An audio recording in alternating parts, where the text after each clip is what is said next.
everybody, it's me, John Ward, and I am back with another One Filmmaker, One Film, and today my guests are... Alan Maxson, the writer and director of Alien Planet. Hi, I'm Naiia Lajoie. I portray Guy Ree. Guy Ree. I love Guy Ree. I do. My favorite character. It's like the baby Yoda of Alien Planet. Like we need. I told Alan that we need toys of that. I'm I would buy a so toy. honored. I love that association. The baby Yoda of Alien Planet. Oh, those are some big shoes and a tiny coat to fill. Well, Gyrie's naked, so well, hopefully by movie 3 it won't be a letdown like The Mandalorian was. So ooh, starting off with some hits already. Ooh, packing in the punches. But thank you both for being here. I really do appreciate it. This is great. This is Alan's second time being here, and Naiia's, correct? Correct. Nailed first it. time here. Yay, thank you. And Thanks the first time that Alan was here, we checked this out in great detail, which is Christmas with Cookie, which to me is one of the greatest Christmas movies ever made. What's funny is we just did a podcast a couple days ago, and the hosts of that one also talked in depth about their love for Christmas Cookie.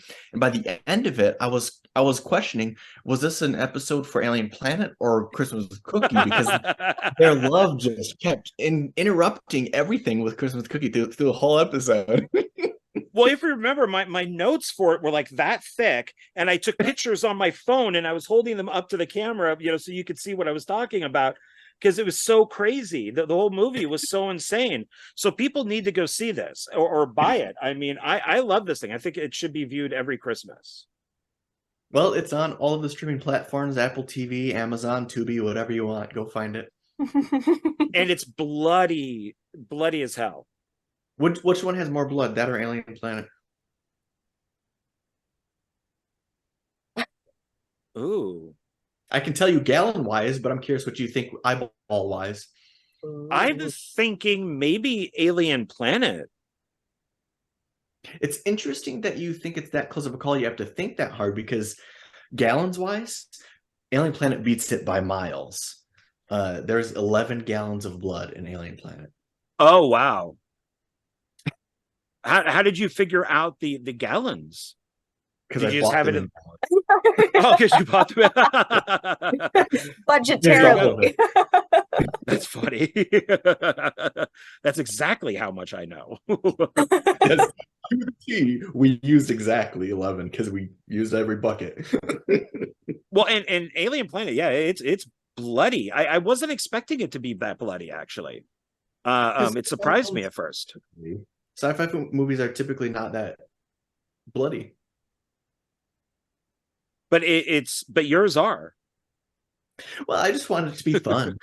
And I think a movie like that, which it is. Called for it. Oh, thank you. Yeah, before you ask us anything, I'm curious, what are your thoughts? Tell me your review. Well, I don't want to compare it to stuff, but it is kind of like Enemy Mine or Enemy Mine. Which was fine because I really enjoyed that, so I really enjoyed this. I thought I liked the ships, I liked the costumes, I thought the makeup was really good, I thought the prosthetics were good. It's interesting seeing some of those behind the scene pictures, and just seeing people all in like the green suits. And so I was kind of watching the film as I'm going, like, oh, that's where her hand is right there, that's where and I really enjoyed it. It was a good length, because I'm if you ever watch my previous stuff, I'm always complaining that independent films are too long. Some of them are over 2 hours, and it's like, no, man, come on. If you can't tell your story in 70 to like 90 minutes, then no. No. Especially I'm sorry. in an indie film too, because indie movies, you have to really be invested, because there's not named actors. It clearly has a smaller budget. Like you don't. Yeah, it's definitely plot driven. It's story driven, and not everyone is Scorsese. So. No, and I just watched the film. I don't want to say what it. Oh, no, this was big Hollywood. So I will say it. I'm a huge Tom Cruise fan. and I have a man crush on Tom Cruise, so I will admit That's fair. and I rewatched Magnolia, and the film's 3 hours and 12 minutes. They do monologues like Quentin Tarantino, and I'm just watching it going, this is like the most miserable thing I've ever watched. I remember liking it when I originally saw it.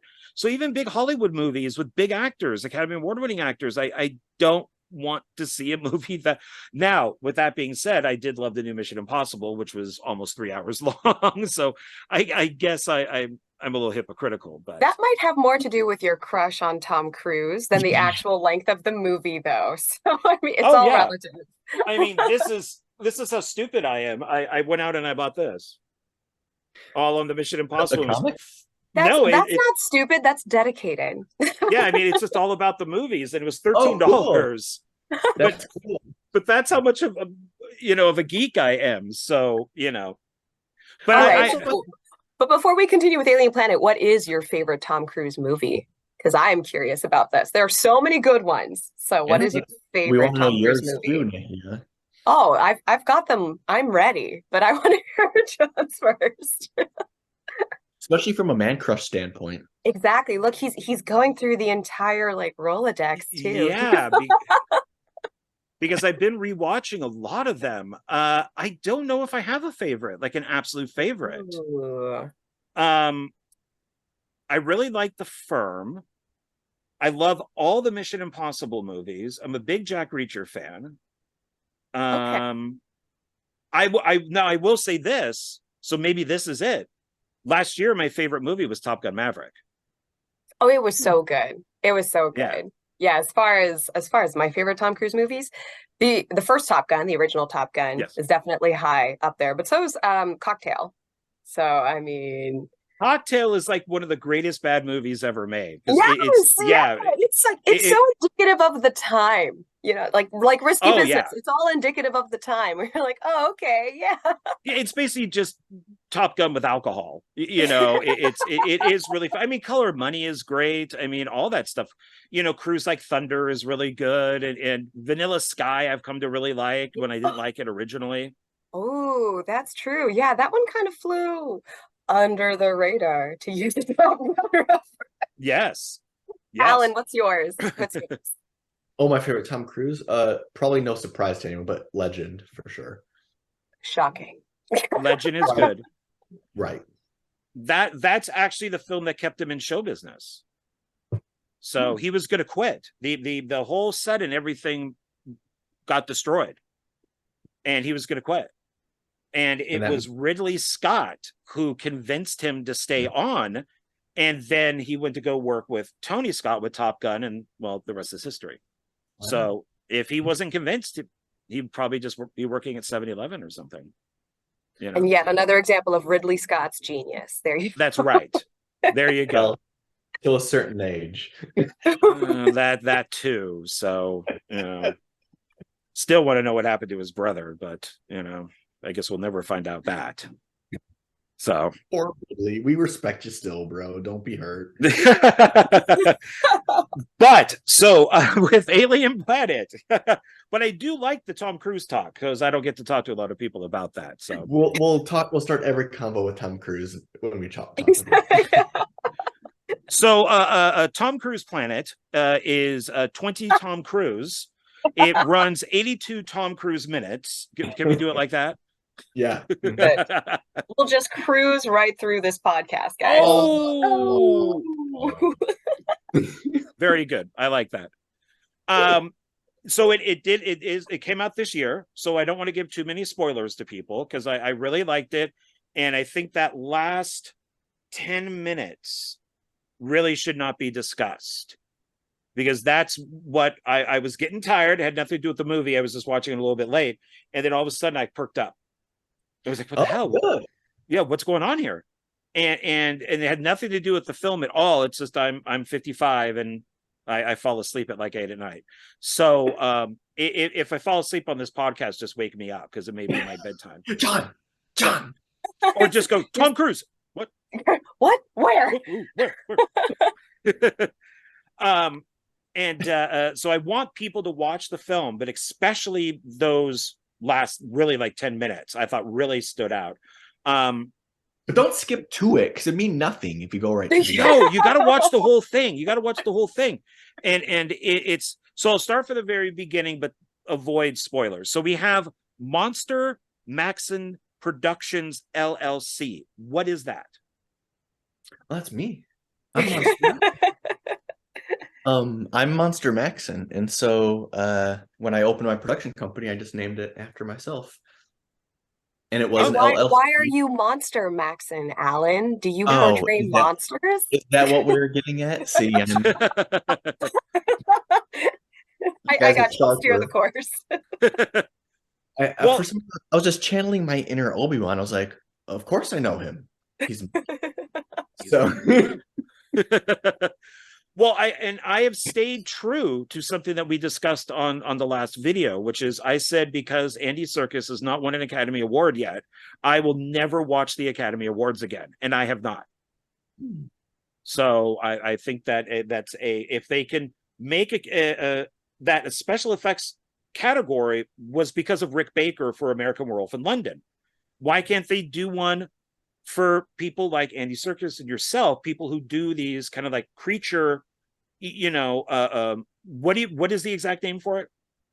I'm an actor, but I usually play creatures, so I'm a creature actor, is what we call it. Creature actor. Okay, so if you have people doing that, why isn't there a special category for it?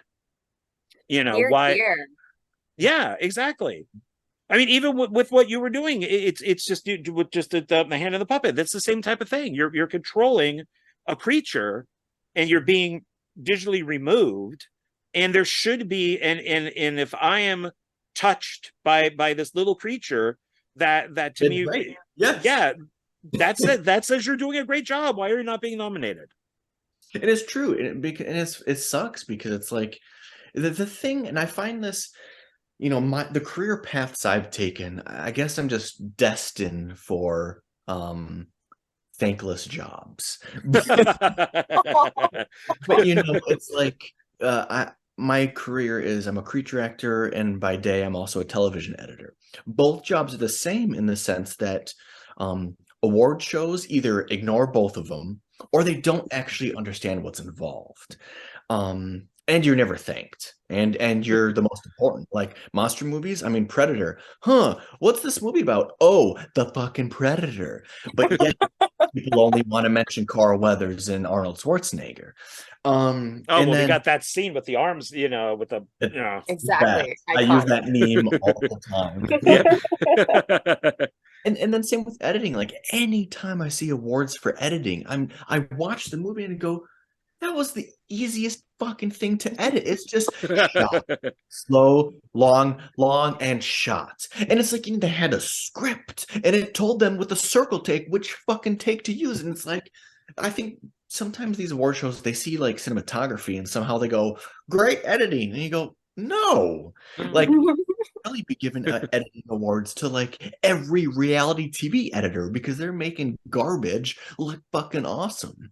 And then same with, like you said, you got Andy Serkis, and I mean, Doug Jones got some recognition for Shape of Water, but the recognition was more for the movie and less him. And like, you're right, it's like I think it's just interesting. Award shows are more for the general public that don't really understand the minutiae involved in creating. So it's all dumped down. Not to say that it's dumb, but I mean, there's a little bit of that in there.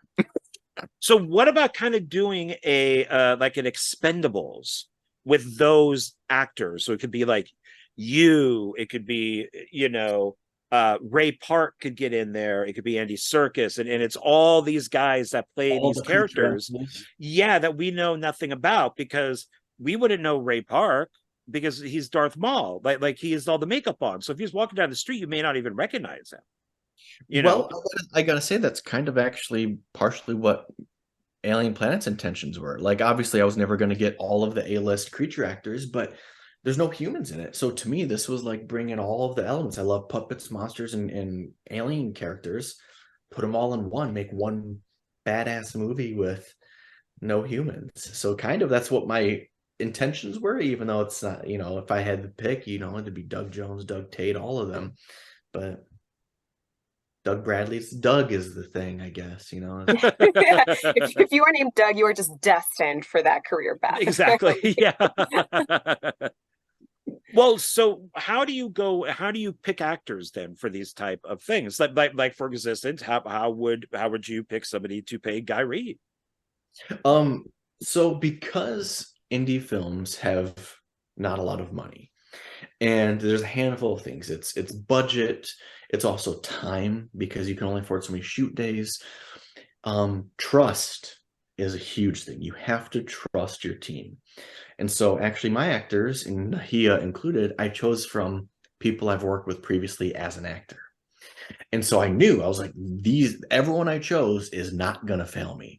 They're all awesome, they're all talented and reliable. And so there's only 2 characters that auditioned, and I knew the moment I saw auditions, I was like, them for sure. They were just awesome. So everybody that I chose as a performer, I think was, it was a lot of trust. Just, you know, I'd worked with Naiia on a project before, and I was like, you're amazing, you're talented, and you're fun on set. Like, we also don't want assholes. We don't want people that are going to be and I was just like, I have a role for you. What do you say? And it's one of those things where I think specifically, you know, you see it in big budget movies. Tim Burton is notorious for it.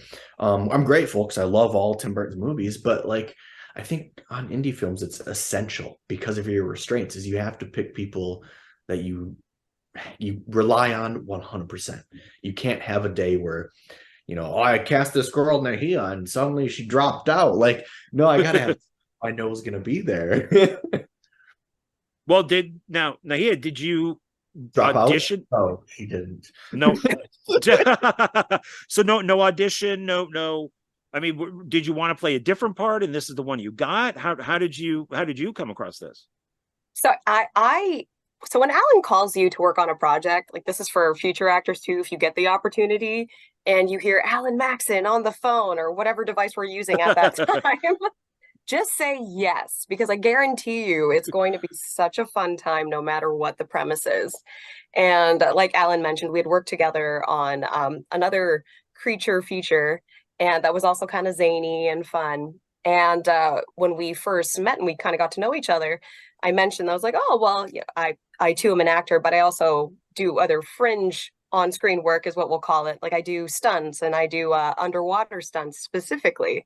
And that piqued his interest. He was like, what? Tell me about that world. And I kind of explained what I do. And I was like, yeah, everything from, you know, long breath holds on camera to just even being a mermaid underwater. And then he told me a little bit about the creature world. And I was like, that's so fascinating. He's like, no, your job is fascinating. That's awesome. And we kind of geeked out over each other like that. And then he's like, you know, I'm working on this alien feature. And I was like, stop, you had me at aliens, because I am a huge sci-fi fan. And I was like, all right, tell me a little bit more. And he's like, yeah, there's this character. It's like an alien cat. I'm like, okay, you know, thinking cats. And he's like, no, it's a puppet. It's like, a puppet? He's like, yeah, like, I think you'd be a great puppeteer. And I was like, what the hell makes you think that I would be any good at puppeteering?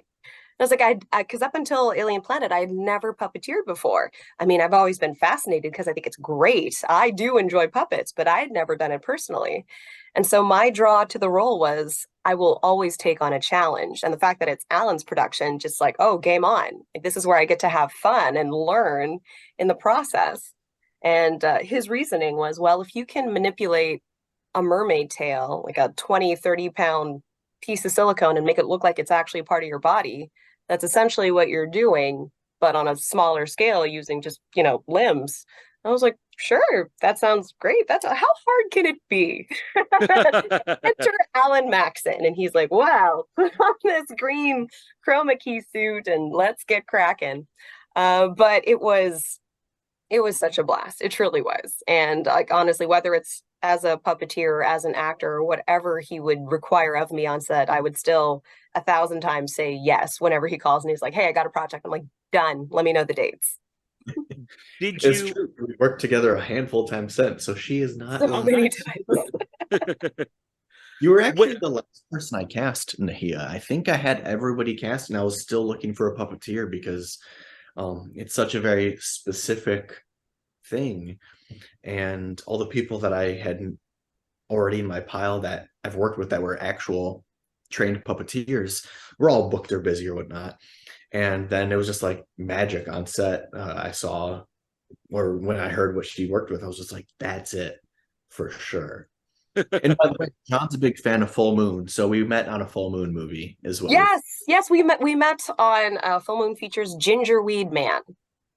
Oh yeah, I'm friends with Brooks, and yeah, we love Brooks. Yeah, and I worked with him on the Evil Bong 777 because I was out here in Vegas. Yes, and he even came on one Filmmaker for Gingerweed Man. So nice. Oh my God, that's awesome. Yes, see, full circle, like the moon. Oh, that's right. He has it. That's right. He's the star. Ooh. Barbara. Hold on. Oh. Hey, Brooks, I'm going to impersonate you. Barbara. Oh, yes. Yay. Get it right here. There it is. Yes, that is me. That is me on the cover. Oh my God, I love it. That's you. Yes, exactly. Yeah, in chains. That is Brooks. I really thought you looked familiar. I'm like, God, I know her from somewhere. Where do I know her from? And yeah, Brooks even signed it to me for me. He sent it to me so I could watch it before we did the interview. And that's awesome.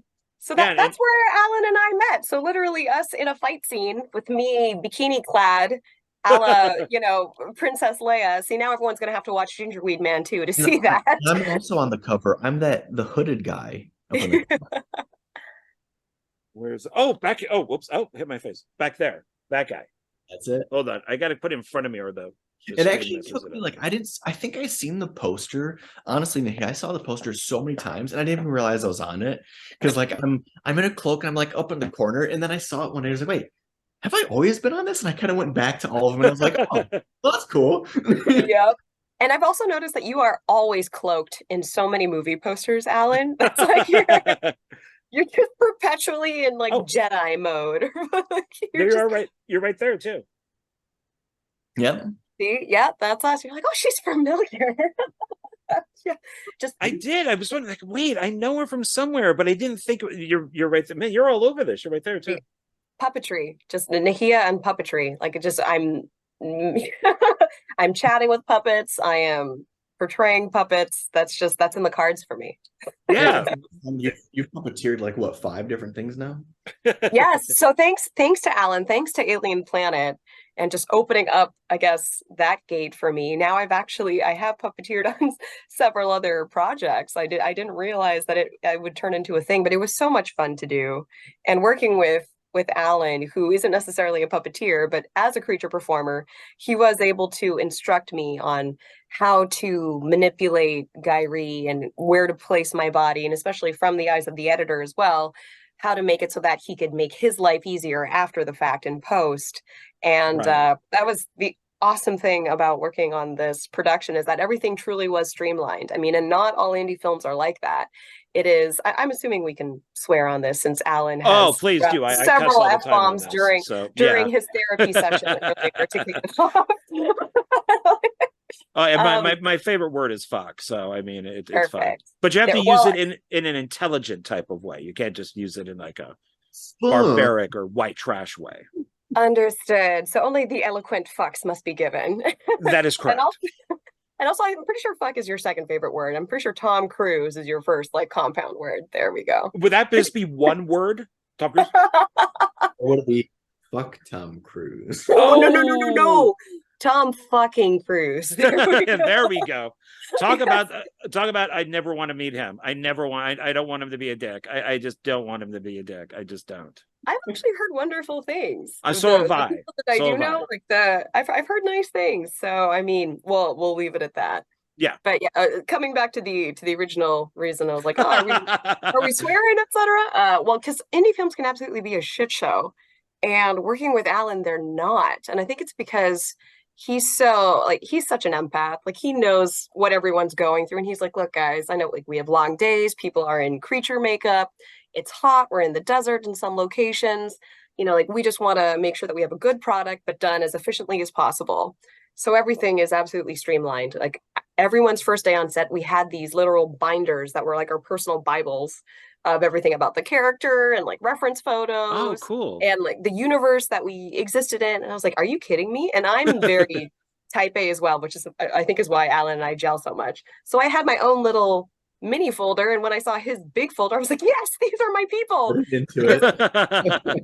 I very much love having more information at the ready. Like, better to have and not need than need and not have, because then it's a complete universe, which is what, you know, a Monster Maxson Production LLC is. Well, how much of, like, how much did you actually manipulate the puppet with then? So it's, because you see its eyes blink, its mouth moves. Like, what was it, just like this, or did you have like kind of fingers in there doing something? Everything except for the eye blinks. The eye blinks and the noises. That was Alan. I saw that in the credits. But otherwise, no, it's predominantly mouth. And I always refer to her as she. She had enough give where I could kind of manipulate and make her smile, grin, or she's scared, kind of pull back. And then the body, she was essentially kind of like a hunk of rubber, and then we had two puppets, one kind of the hero puppet, and then the other one that was very much filleted. Like, she had her legs that you could remove. She had like a cut going down her back, and that was the one that we did all the blood gags with and everything, etc. And the vomiting. So if you have no idea what we're talking about, you must watch, because there is a vomiting cat, a vomiting alien cat in this movie, which is kind of awesome and not as gross as it sounds. So it's for a good reason why, you know, so it's, yeah. Well, yes. Naiia's so badass because, you know, she talks about what she was manipulating. She's being very humble right now. So other than, like she said, the eyes, which one, I gotta say, thank you for thinking the eyes were practical. That was all digital, and I did all frame by frame on my myself. It took me a month to do every eye blink. So thank you for that, thinking it's practical.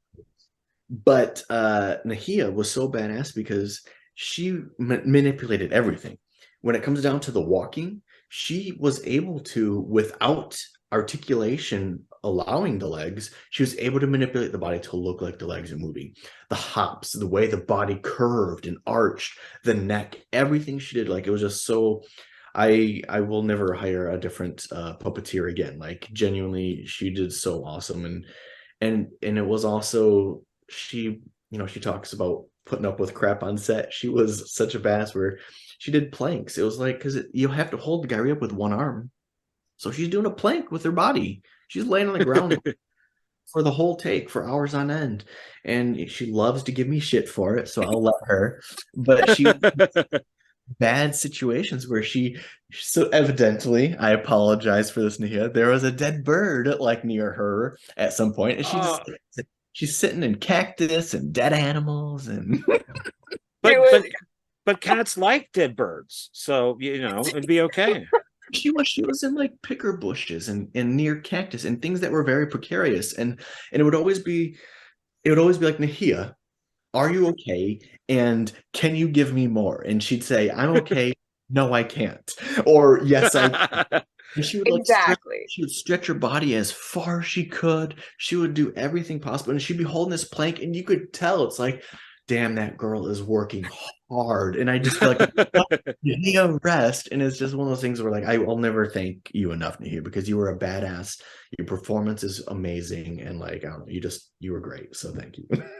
I was so ripped by the end of that shoot. It was awesome. And like, you keep promising / threatening that you're going to hire me again as your puppeteer. And I'm like, yes, I'm ready. give me that full body workout. It was, yeah, I mean, and this is also kudos to the other cast. I mean, because a lot of the time Gairi is in scenes with other people, and she is, you know, being held, or she's on a shoulder, or she's being manipulated by them too. And I mean, I don't know the extent of their experience working with puppets, but they were so giving as far as their performances, and very interactive as well. So it was really easy to play off of them, especially when you see the dynamic between Gairi and Brochik, and even Gairi and Locke a little later. Like, you you see the tension or the love or the affection that's there, or the understanding. And yeah, it's a rubber puppet and a ton of prosthetics, and there was so much emotion on screen, which I think is what drew everyone in. They're like, wow, it's a sci-fi, there's a lot of blood, like all these effects are crazy, but it's very story driven. And again, kudos to the script for captivating, and it's not 2 hours long. So we'll preface it with that. Watch the movie because it's not 2 hours long. So that last 10 minutes we're talking about, it's not like you have 90 beforehand that you have to get through. Yeah, I don't think I looked at what time it was at all while watching it, and I really wanted to pay attention because I was watching the effects and I was looking at the backgrounds, and I was looking at all of the interesting kind of plants that are in the ground that have their like tentacles moving. And how many of those did you actually have? Just one. Just one? But in some scenes, there's like 3 or 4 of them. Were they digital? Magic. No. We just had one is all we had. And I used editing trickery to copy and paste and blend, and lots of rotoscoping, and we had to make do with what we had, and almost every shot too had a puppeteer in it, even if it wasn't Naiia, because those plants were string operated. So, and the strings were not long. So anytime you saw the plant, there was a human next to it pulling these strings to make it do this. Probably only like a foot away. So in every frame, I had to digitally remove a human from almost every shot in the movie. Oh, wow. Yeah, those things were pretty cool. And then we got to see what it did later, which I'm not going to say, but and then there's the big one. Well, to tell people, if you kind of just had to do like a little synopsis, what would this movie be about? Like, what is the story of it? 2 aliens with a history of hatred for each other, forced to get along to survive. That's the elevator pitch version. There you go. It kind of reminded me also a little bit of Planet of the Apes, because of the people with the prosthetics on, and you can see their mouths move, and not liking each other, and things like that. I kind of felt that a little bit too. And you just made Alan so happy by saying that. I can tell. Like, he's being very calm right now, but he is jumping for joy. That's my favorite franchise. Now, I think we did talk about this. I forget, was it the entire franchise or just like the originals, or does Tim Burton's get in there? And then does in my eyes, there is not a weak link. They're all. I don't think so either. I even love the Tim Burton one. I love that ending. I don't care what people say. It matches the book. I mean, it's the closest to the book that we've ever had. And I would have loved to have seen that. And people think it's stupid, but it's like they got the little portals, and then the ship just picks a portal, and he picks the wrong one, and he ends up on like Ape Planet, type of thing, Planet of the Apes. Yep. Well, and also all 5 of the original 8 movies end so bleak, and so it matches. Yeah, I wish that they would bring out maybe with the new one that's coming out, which I'm very curious about, that Conquest would have that original ending. You can find it on YouTube, but it's like a recording off of a TV. So it's on the Blu-ray, actually. That ending is like a special feature, or no? There's two versions. You can watch the R-rated version that was never released of Conquest. Wait, I have the box set, the Blu-ray box set. Is it on that? Oh crap! I'm gonna have to go back and look at that. Okay. Oh man, I didn't realize that. Yeah. I didn't realize that, because that's the best ending, which would make Battle of the Planet of the Apes non-existent. Correct. Yeah, because it no longer matches once you do that. Yeah, because Caesar's telling them the apes to go kill all the humans, which I agree with them on. I'm the guy that votes, for Captain Trips and the Stand. That's my hero. Just wipe everybody out. Let the animals and insects have the planet back, and let the whales run free. It will one day. Sooner the better in my case. So, but it's a. I thought that the whole way that it was done with the you'll have to remind me. I'm sorry of what the aliens are. Oh, we're talking about Alien Planet now. I thought we were Alien still talking Planet. about apes. I was ready to talk apes. I was gonna say, which man, Alan will do for this entire. Oh, I could do the same thing too. I mean, I love all those movies, and yeah, I could do the same thing. I actually have right below me the TV show and the cartoon. Awesome. So yeah, I own every one. So I think they're great. The TV show is fantastic. It's super good.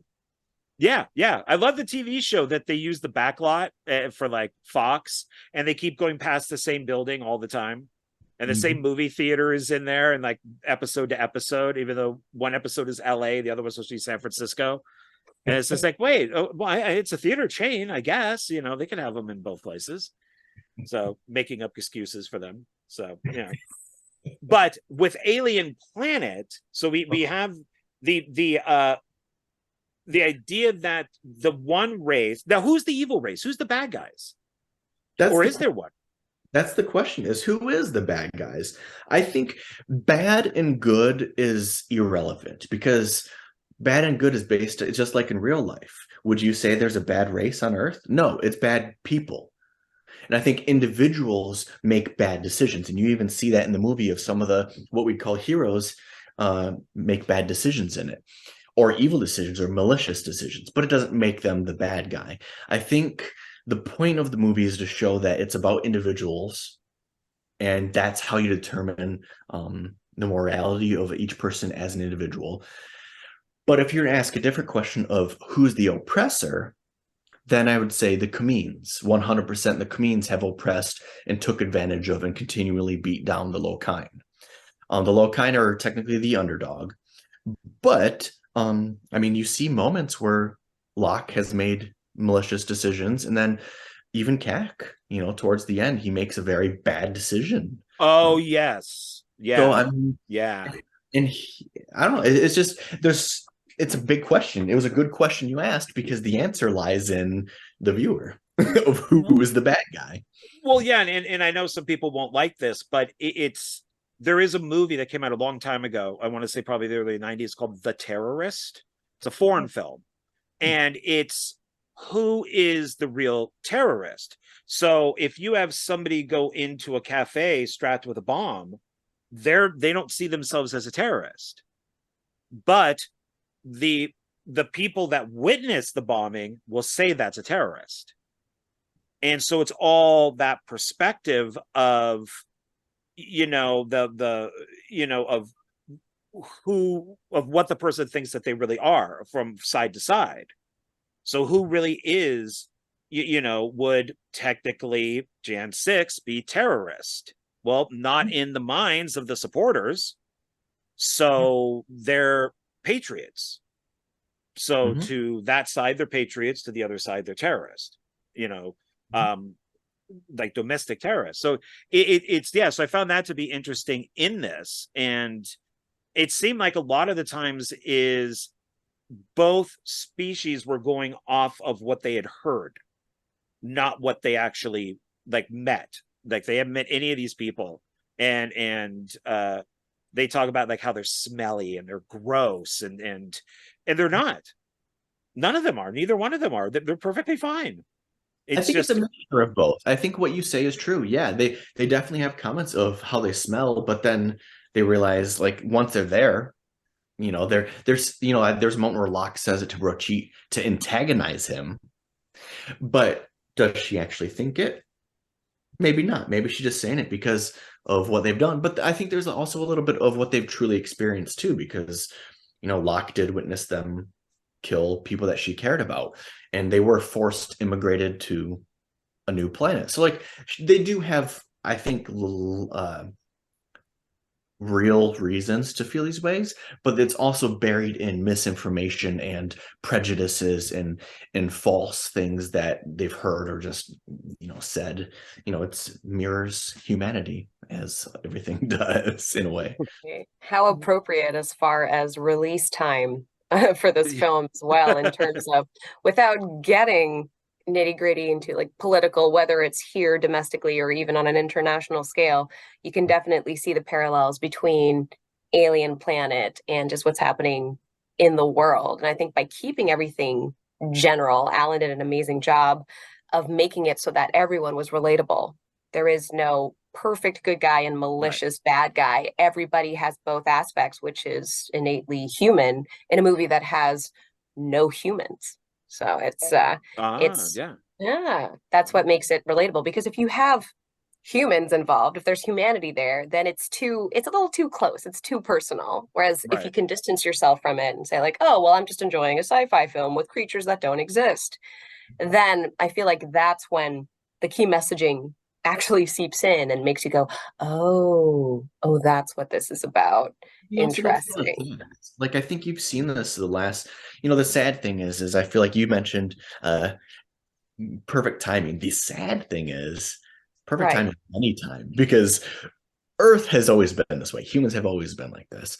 But I think the interesting thing is what you brought up of not specifics, is because, and you see it with a lot of modern day things, is people feel attacked. If you point out something in society that has a category and you fit into it, a lot of those people feel attacked, and you hear loud voices complaining about that often. And so that's something that the movie, like Naiia said, is good at, is it's not attacking anybody because it doesn't look like you. Yeah. Well, yeah, because you even have like classic Star Trek with the guys that are black on one side and white on the other, and Kirk goes, well, what's the difference? And he goes, well, because I'm white on this side and black, he's black on that side and white. It just takes something that simple to put two people, and one of them was the oppressors. I believe it was the Frank Gorshin alien was the one that was the oppressor, and yeah, they had these wars and hated each other for like a century or something because of just it being on the opposite, the colors being on the opposite side. So do you think that, and this could be for both of you, I mean, anything I ask is for both of you, so did this need a human? Do you think for at all, like Alien versus Predator, they had to of course bring in humans? We couldn't just have an Alien Predator movie. I think it would ruin the realisticness of it. Oddly enough, I think because there are things in this movie that are campy. Like you have a space cat, just that alone. Then on top of it, you have barf healing powers. You're like, what? Large amounts of over-the-top blood. I think there's so much campiness to it that you have to have a suspended belief. Putting a human in there puts you more grounded, and then you no longer believe. Then suddenly that camp feels campy, whereas now you watch it, and even though like saying it out loud, you go, that is campy, but while you're in it, you're like, no, but this is what we live in, this is the world, and it's separate from my world. And so it's my attempt of keeping us honed into this vision that I have for it, and keeping it almost in a weird way like timeless too, because this also goes to the social commentary stuff, is I didn't want anything to feel dated. I want it to be a timeless story. And even having humans, even if they have alien attire, like look at the first Star Wars as an example. Yes, they're dressed like they're on Tatooine, but they all have 70s haircuts. Right. You can't get rid of it. If you put anything earthly in it, it's dated, hands down. And so I wanted this to feel like an alien planet. So how do you, because I'm glad you brought that up, because I was thinking that, because I did think it was Star Wars too, is what words would be English and what words would be of that language, what numbers, like the scroll that we look at, like, okay, that could have just been in English, but it's not. So like, why is that in like a different language, but yet they know what a ship is? Like, how do you, I've always wondered that with science fiction stuff, especially stuff like George Lucas, I think, made a massive mistake in Phantom Menace when Anakin goes, I'm not a slave, I'm a human. No, you're not. I'm a human. You're humanoid.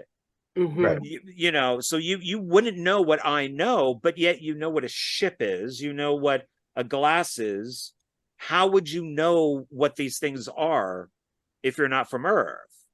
So how do you kind of figure out that this is going to be called a guanja and instead of a bottle? Like, that's, I guess, what I'm asking, that type of thing.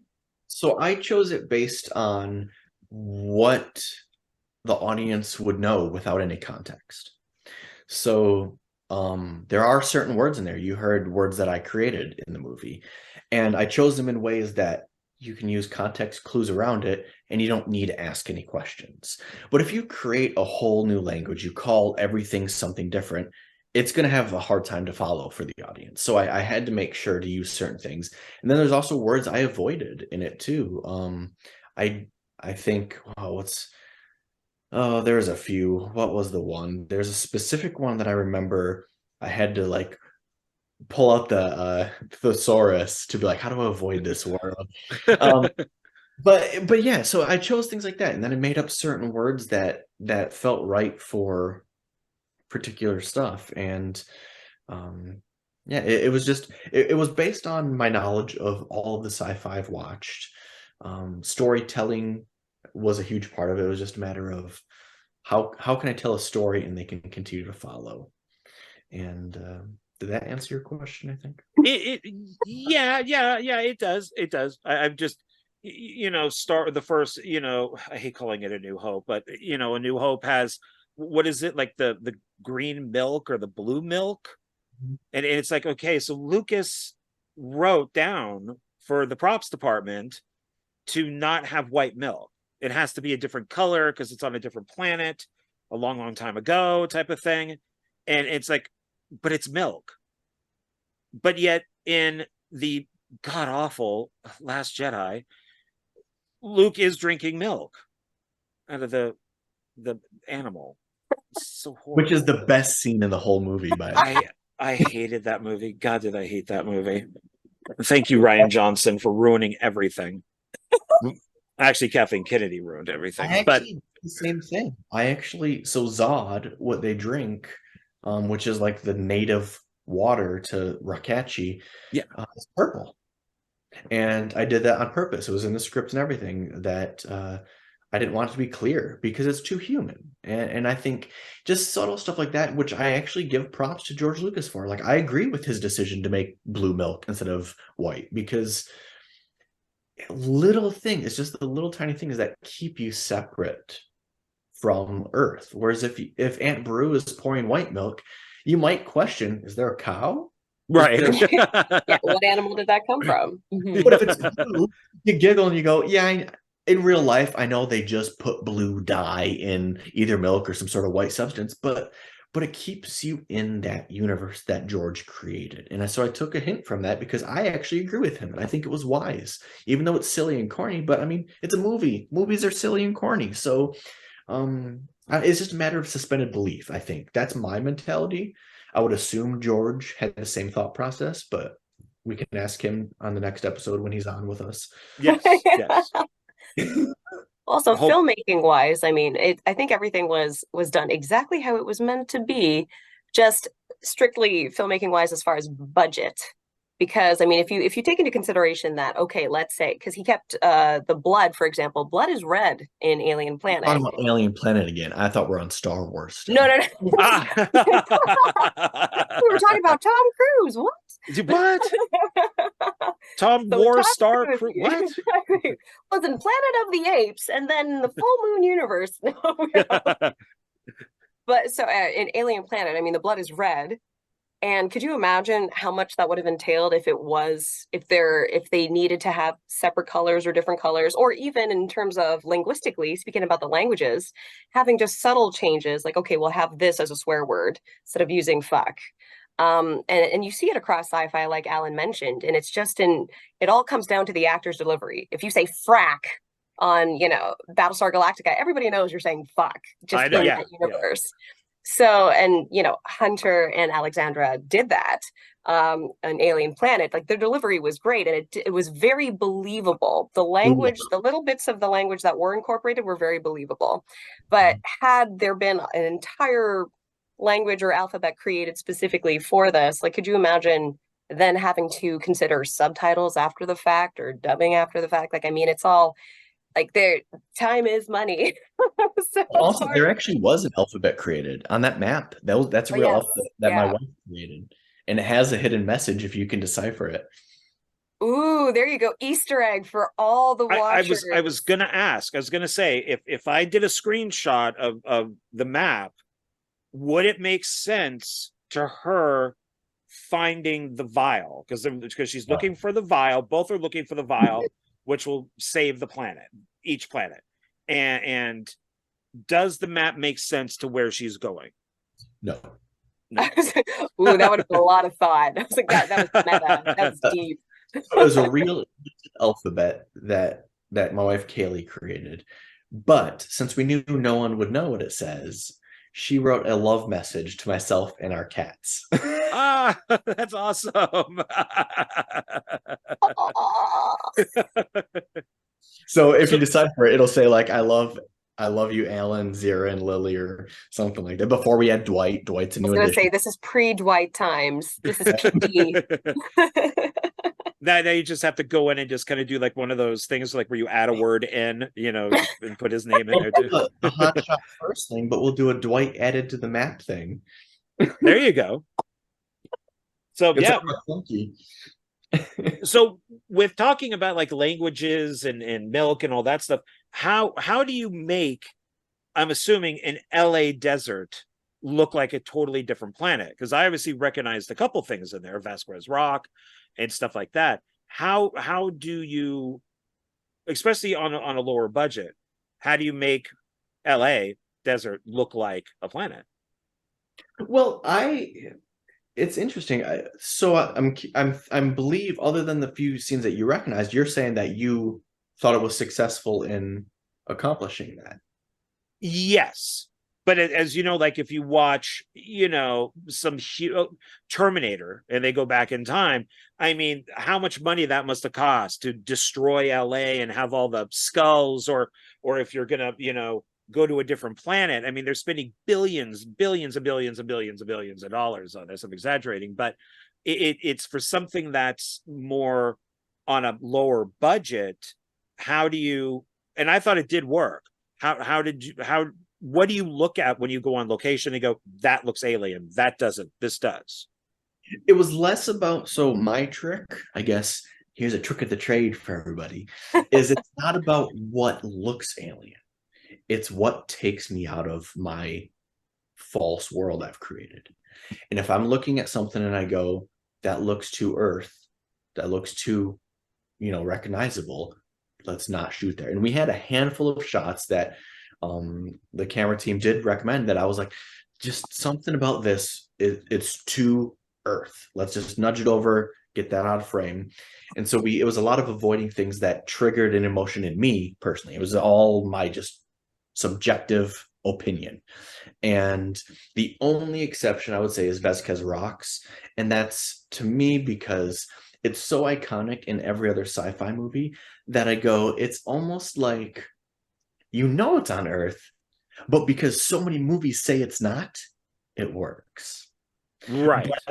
But that was the trick, is it was avoiding stuff. It was not, this rock looks alien. It was, this one doesn't, so let's go this direction. And also, obviously, the plants helped. We made sure there's a moving plant in almost every shot. Oh, yeah. And then planets. I had to digitally put in planets. My goal was I put it in every shot that I possibly could.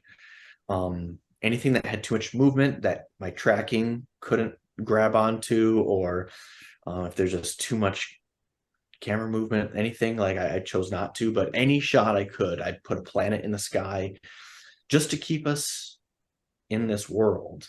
And that was the trick, was just trying to keep you here. I wanted everyone, this is where my brain is, I want you to stay here. If it started to come out, I'd drag you back in. And that was kind of my I guess thought process for all the decisions. Okay. Yeah. And you mentioned tracking. I just learned tracking. I did a short zombie film, and Joe Lujan shot it. He did like Immortal Wars and stuff like that. And he shot it, and he was doing all the post. And we're showing the outside of the house, and he goes, "I'm going to put a moon right there." And I'm like, "Okay." And yeah, and he's just doing this on screen. And I'm like, "What are you doing?" And he goes, "I'm tracking." Tracking. And like 15 minutes later, he goes, "Okay, there." No, no. And he moved a little bit more. And I'm like, "My God, this took forever." And but it looks great. It looks really good. So now I know what tracking is.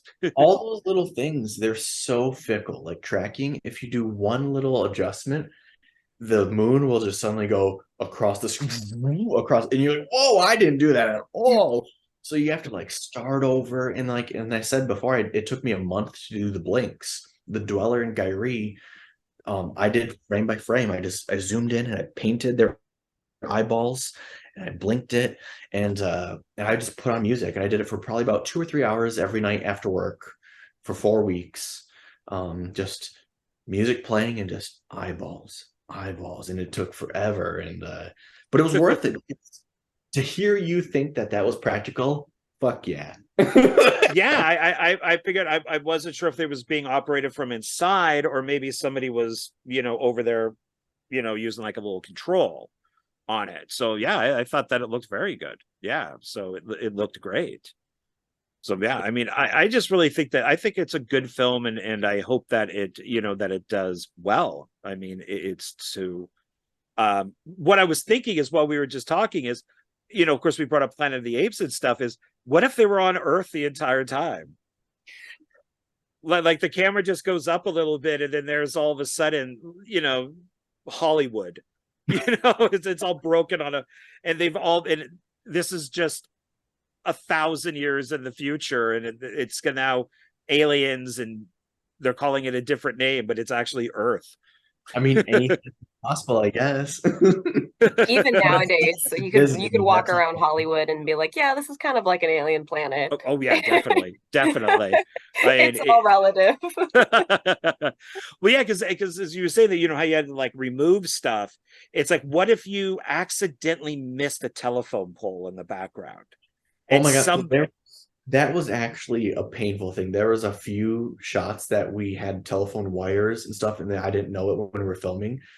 And the actors walked through it, and man, that was a lot of work to remove. And what was the other one? There was another one too that was like that, telephone poles, and there was like a hose on the ground at one point too, just coiled. It was like super obvious. I was like, how did we miss that on set?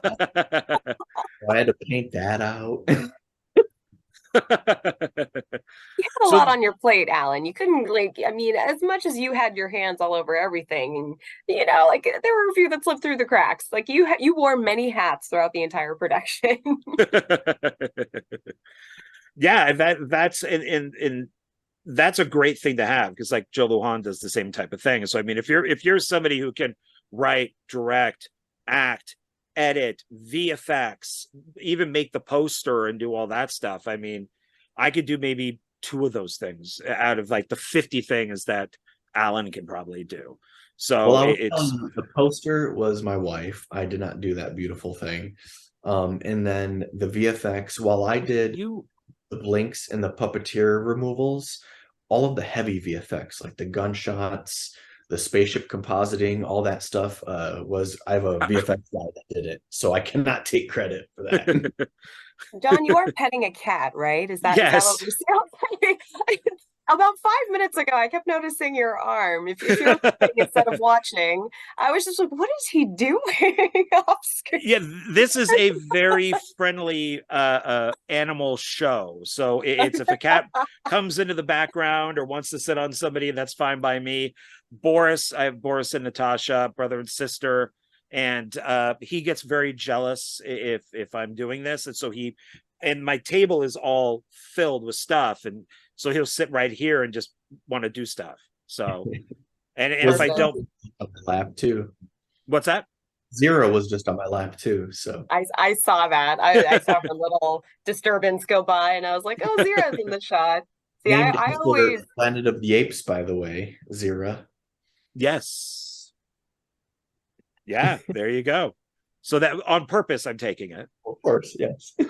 So do you have Cornelius, or is there Caesar, or do you just like the salad? We almost named Dwight Cornelius. But his personality matched Dwight more so from The Office. So yeah, you got to name him what you think. I think Boris is definitely a Boris. So is it all after Karloff? No, actually, Boris and Natasha from Rocky and Bullwinkle. I didn't know that was their names. Is that the villains? Yeah, the two Russian spies. And I told a friend of mine, because my cat passed away, and I said, when I get a cat, I'm going to name it Boris. And then I said, oh, that'd be great, Boris and Natasha. And then she found somebody giving away two cats, and it happened to be male and female. And it was like, oh, you're Boris and you're now Natasha. So you're now Boris and Natasha. So I'm sorry about your putter passing away, by the way. Oh, thank you. So it's it was very sad. I actually had to put her down on the night that I saw John Carpenter live out here. So it was Halloween night, and Carpenter was performing, and I came home, and she was not. I had to take her in. So now that we've gone really dark and depressing, let's talk about something exciting. What was your budget? Seamless segue. Seamless. Thank you. Right? I saw you had that paper of your questions. I haven't seen you look at it once. You're doing great at asking these as if it's just a natural conversation. Oh yeah, I got both. I am a well, I don't tend to look into the camera because I like to look at who's talking. And I know some people have said, no, you need to look into the camera, but I find that rude because if you're talking to somebody, you should look at them. And sometimes people don't like that. But yeah, with me looking at both of you, I can look down at the sheet. And cheat a little. And cheat. My cheat sheet. And that is one of my first questions on here is, if you don't mind saying, what was the budget? It was a little less than 80 grand. Okay. So we did an Indiegogo, and we raised on Indiegogo, I think it was 65 or 70, I think. And then I had some friends donate privately afterwards. So I would say evening out roughly at 80. Okay. Thank you, backers. Yeah. 425 of you. Wow. Yeah. Well, you can see them in the credits. The thing that I found interesting about credits, man, I never realized this, because in TV, the stuff I edit, we have cards. So it's like one card, next card. But rolling credits, you go just a hair too fast and they stutter. So they're crawling so slow, and I'm like sitting there tearing my heart, like, this is so excruciating. But then I went and I was like, let me watch some other movies, and they go that slow. And I was like, you just don't notice it because you either turn it off or there's so many names. But like, I'm watching, I'm like, how can I speed these up? But yeah, it's evidently something with the eyes and the refresh rate on their lines of resolution, that if you go too fast, they stutter. And yeah, that was the thing I learned on this movie. It's also to make sure that everybody who works on the film gets their appropriate screen time, because we want to make sure that everybody knows the cast and crew. And while we're on the subject of credits, definitely watch the after credits scene, everyone. Well, not the after credits, but like the after, because there isn't an after. There's not only the after, but the, if we're going Marvel style. Yes, it's inside. I won't exactly say, but it's inside the ship on the monitor. Yeah. Okay. Yeah. So yeah, this is none of this stuff says sequel. It's as I read the book for The Stand many years ago, and then when the miniseries came out, the original, my friend said, oh yeah, they combine characters and all that type of stuff, and I go, oh awesome, and he goes, yeah, but you ain't gonna get a sequel, not with these guys. And it's just like, yeah, I guess there's like only 2 cast members still alive at the end. So it'd be very interesting if you make, alien planets you know. I actually have 4 ideas, and one that's heavily in the works for another alien planet. But since then, and this is since just last week, since I was chatting with Naiia on another one, is I have 2 now that I think I can for sure say I want to absolutely make sure they get made. Oh, sweet. Hopefully one of them is with Gyree, and she's kind of moving along and looks up and in her own little voice goes, "Damn you all. Damn you all. You blew it all to hell. Damn you all." And then the camera goes up and there's the Hollywood sign. Of voices. So Naiia on set was so awesome. And here's a testament to her is she was a puppeteer, but she had, if at least you can just lie and say, yes, this is what you did. But I swore you had not only your lines memorized, but all the other actors. You had the whole thing. Like, she knew exactly when to squawk, when to move. And the thing that was awesome is in post, when I'm removing her voice and putting mine, it's so hilarious if you were to hear the difference, because hers is like, it's very much Naiia acting like a cat, and I love every moment of it. Is it a meow? There's a couple meows in there. Yeah, there were some meows. There were some purrs. There were definitely some, like growls, or especially reacting to violence happening close by. It was difficult. It would be almost impossible to try to articulate that and not give any sound, because the sound will absolutely help the movement too. So there was hissing. There was absolute hissing. Plus, you had a lot of. Yes, exactly. And I too am a cat person, going back to talking about our fur babies. So I mean, as far as character work and character prep for Gyree, I know that she was based largely on Alan's cats, and I also have a now 18-year-old black cat named Sabbath. Oh, wow. So it was a lot of watching him and mirroring him and kind of learning the feline reaction to everything. And so your method.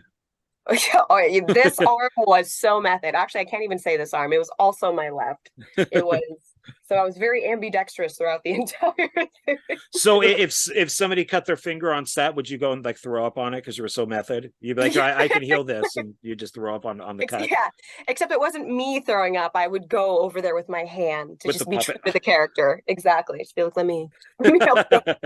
Actually, interesting. I don't think we ever talked about this before, but while Naiia's inspiration and direction and all of her character-ness for Gyree is cat related, I actually asked Hunter, who played Brocheet, to speak to Gyree as if he would to a dog, because I felt like Brocheet's character would definitely, if it was a human, would be a dog person.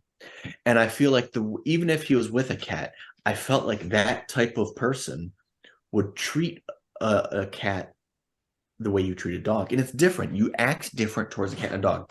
You treat a cat a little bit more gentle and cautious and in a way more bending to them. Whereas a dog, you treat them more like, I hate to say it, but dog owners tend to treat them more like ownership. And I felt like that's how I saw Brocheet, was I saw him talking to Gyree, not necessarily like an owner, but you see moments where he's like, Gyree, come. And it's a demand, it's a command to this animal, rather than, you see Locke when she's like, Gyree, this way, Gyree. There's a different mentality, and humans do that. You treat cats and dogs those ways. Not obviously, there's always an exception to a rule, but generally speaking, and I don't think I ever told Hunter that was why, but I told him to treat it like how he would a dog, and so that's an interesting tidbit I don't think I've ever mentioned before. That makes a lot of sense, because you have to own a cat's respect. Oh yeah. Whereas like a dog, I mean, you can just be like, hey, I fed you, and they'll be like, oh my God, you're my best friend forever. Yeah, that's and you got more of, I think, a cat attitude, because then it was, there was this loyalty to, it didn't seem like an owner thing. It just seemed more like, no, we're gonna go get him first, and then we can go do your thing. Yeah. You know, it's where a dog would probably be like, okay, you know, we'll just go do it. You know, but no, it's just like, no, just like Boris up here. I'm not petting him. He's going to hop up and make sure that I pet him and give him attention. Doesn't matter what I'm doing. He's going to get it until he's satisfied, and then he jumped out. And then he knocked over a stack of DVDs at the same time.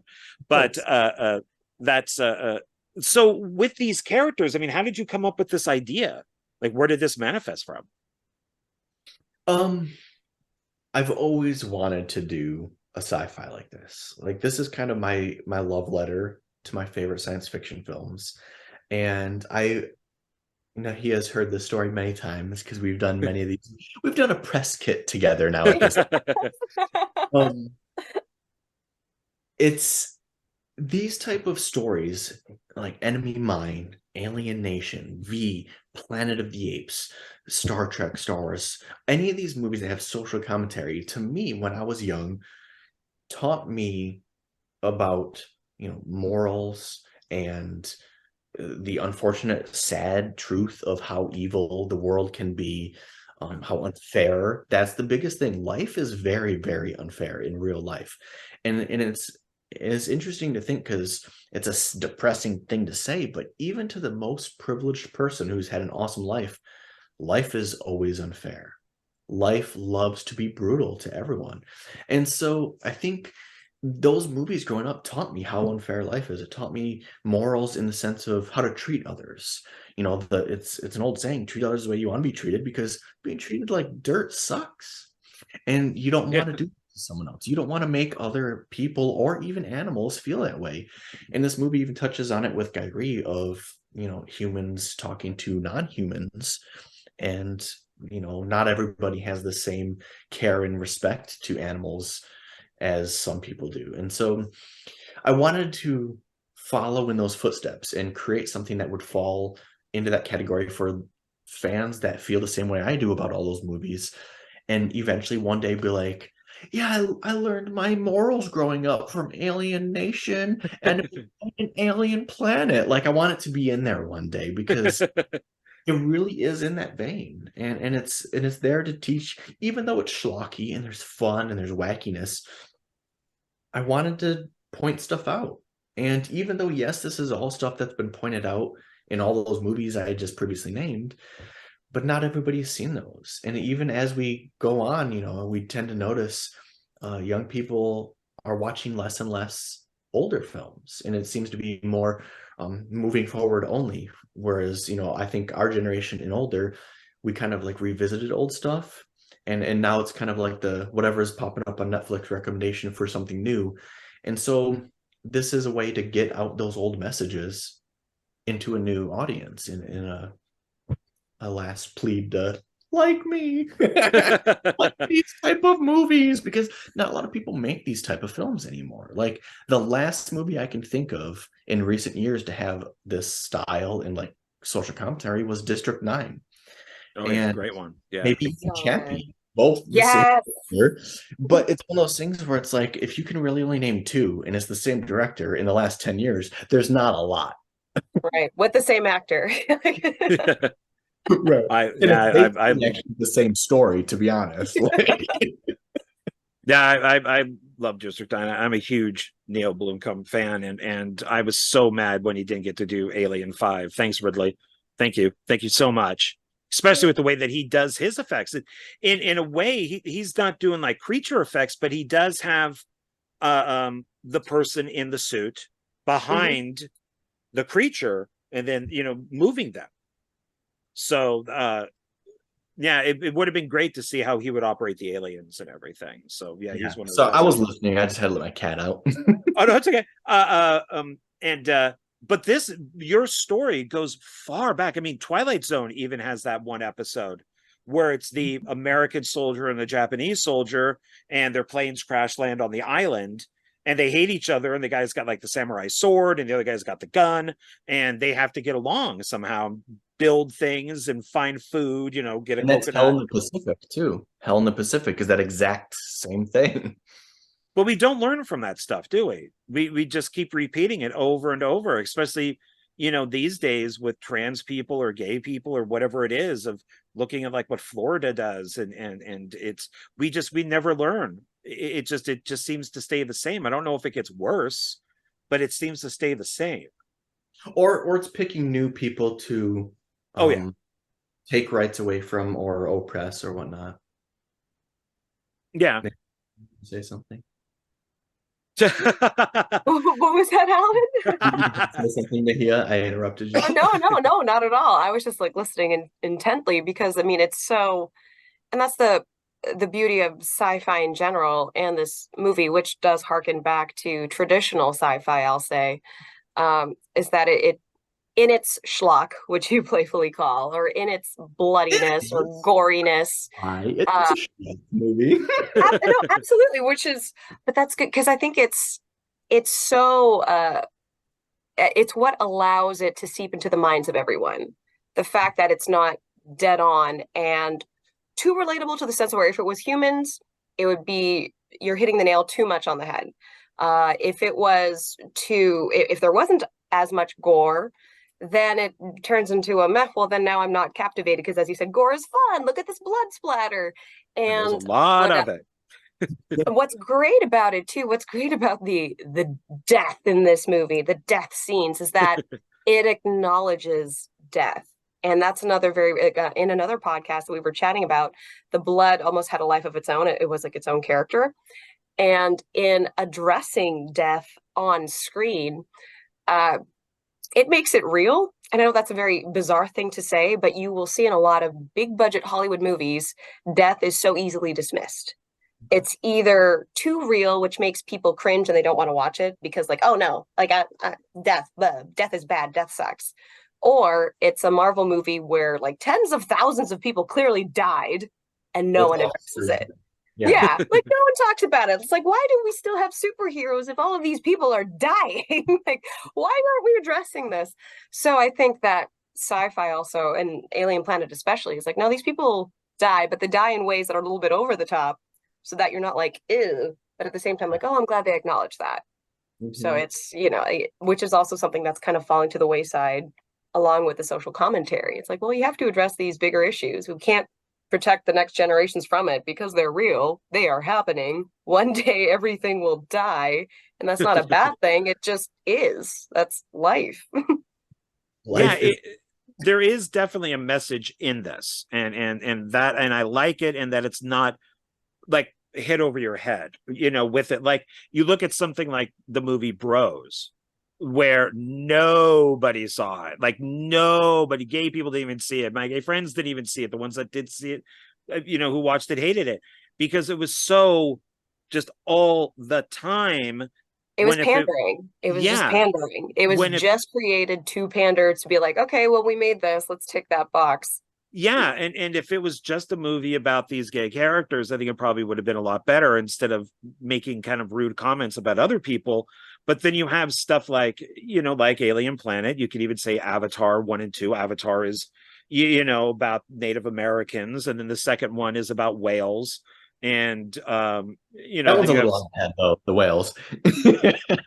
I actually haven't seen the second one yet. I just really haven't had an interest in it. And I love James Cameron, but it just doesn't.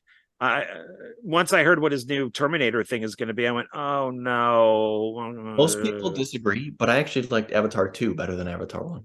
Oh, really? Okay.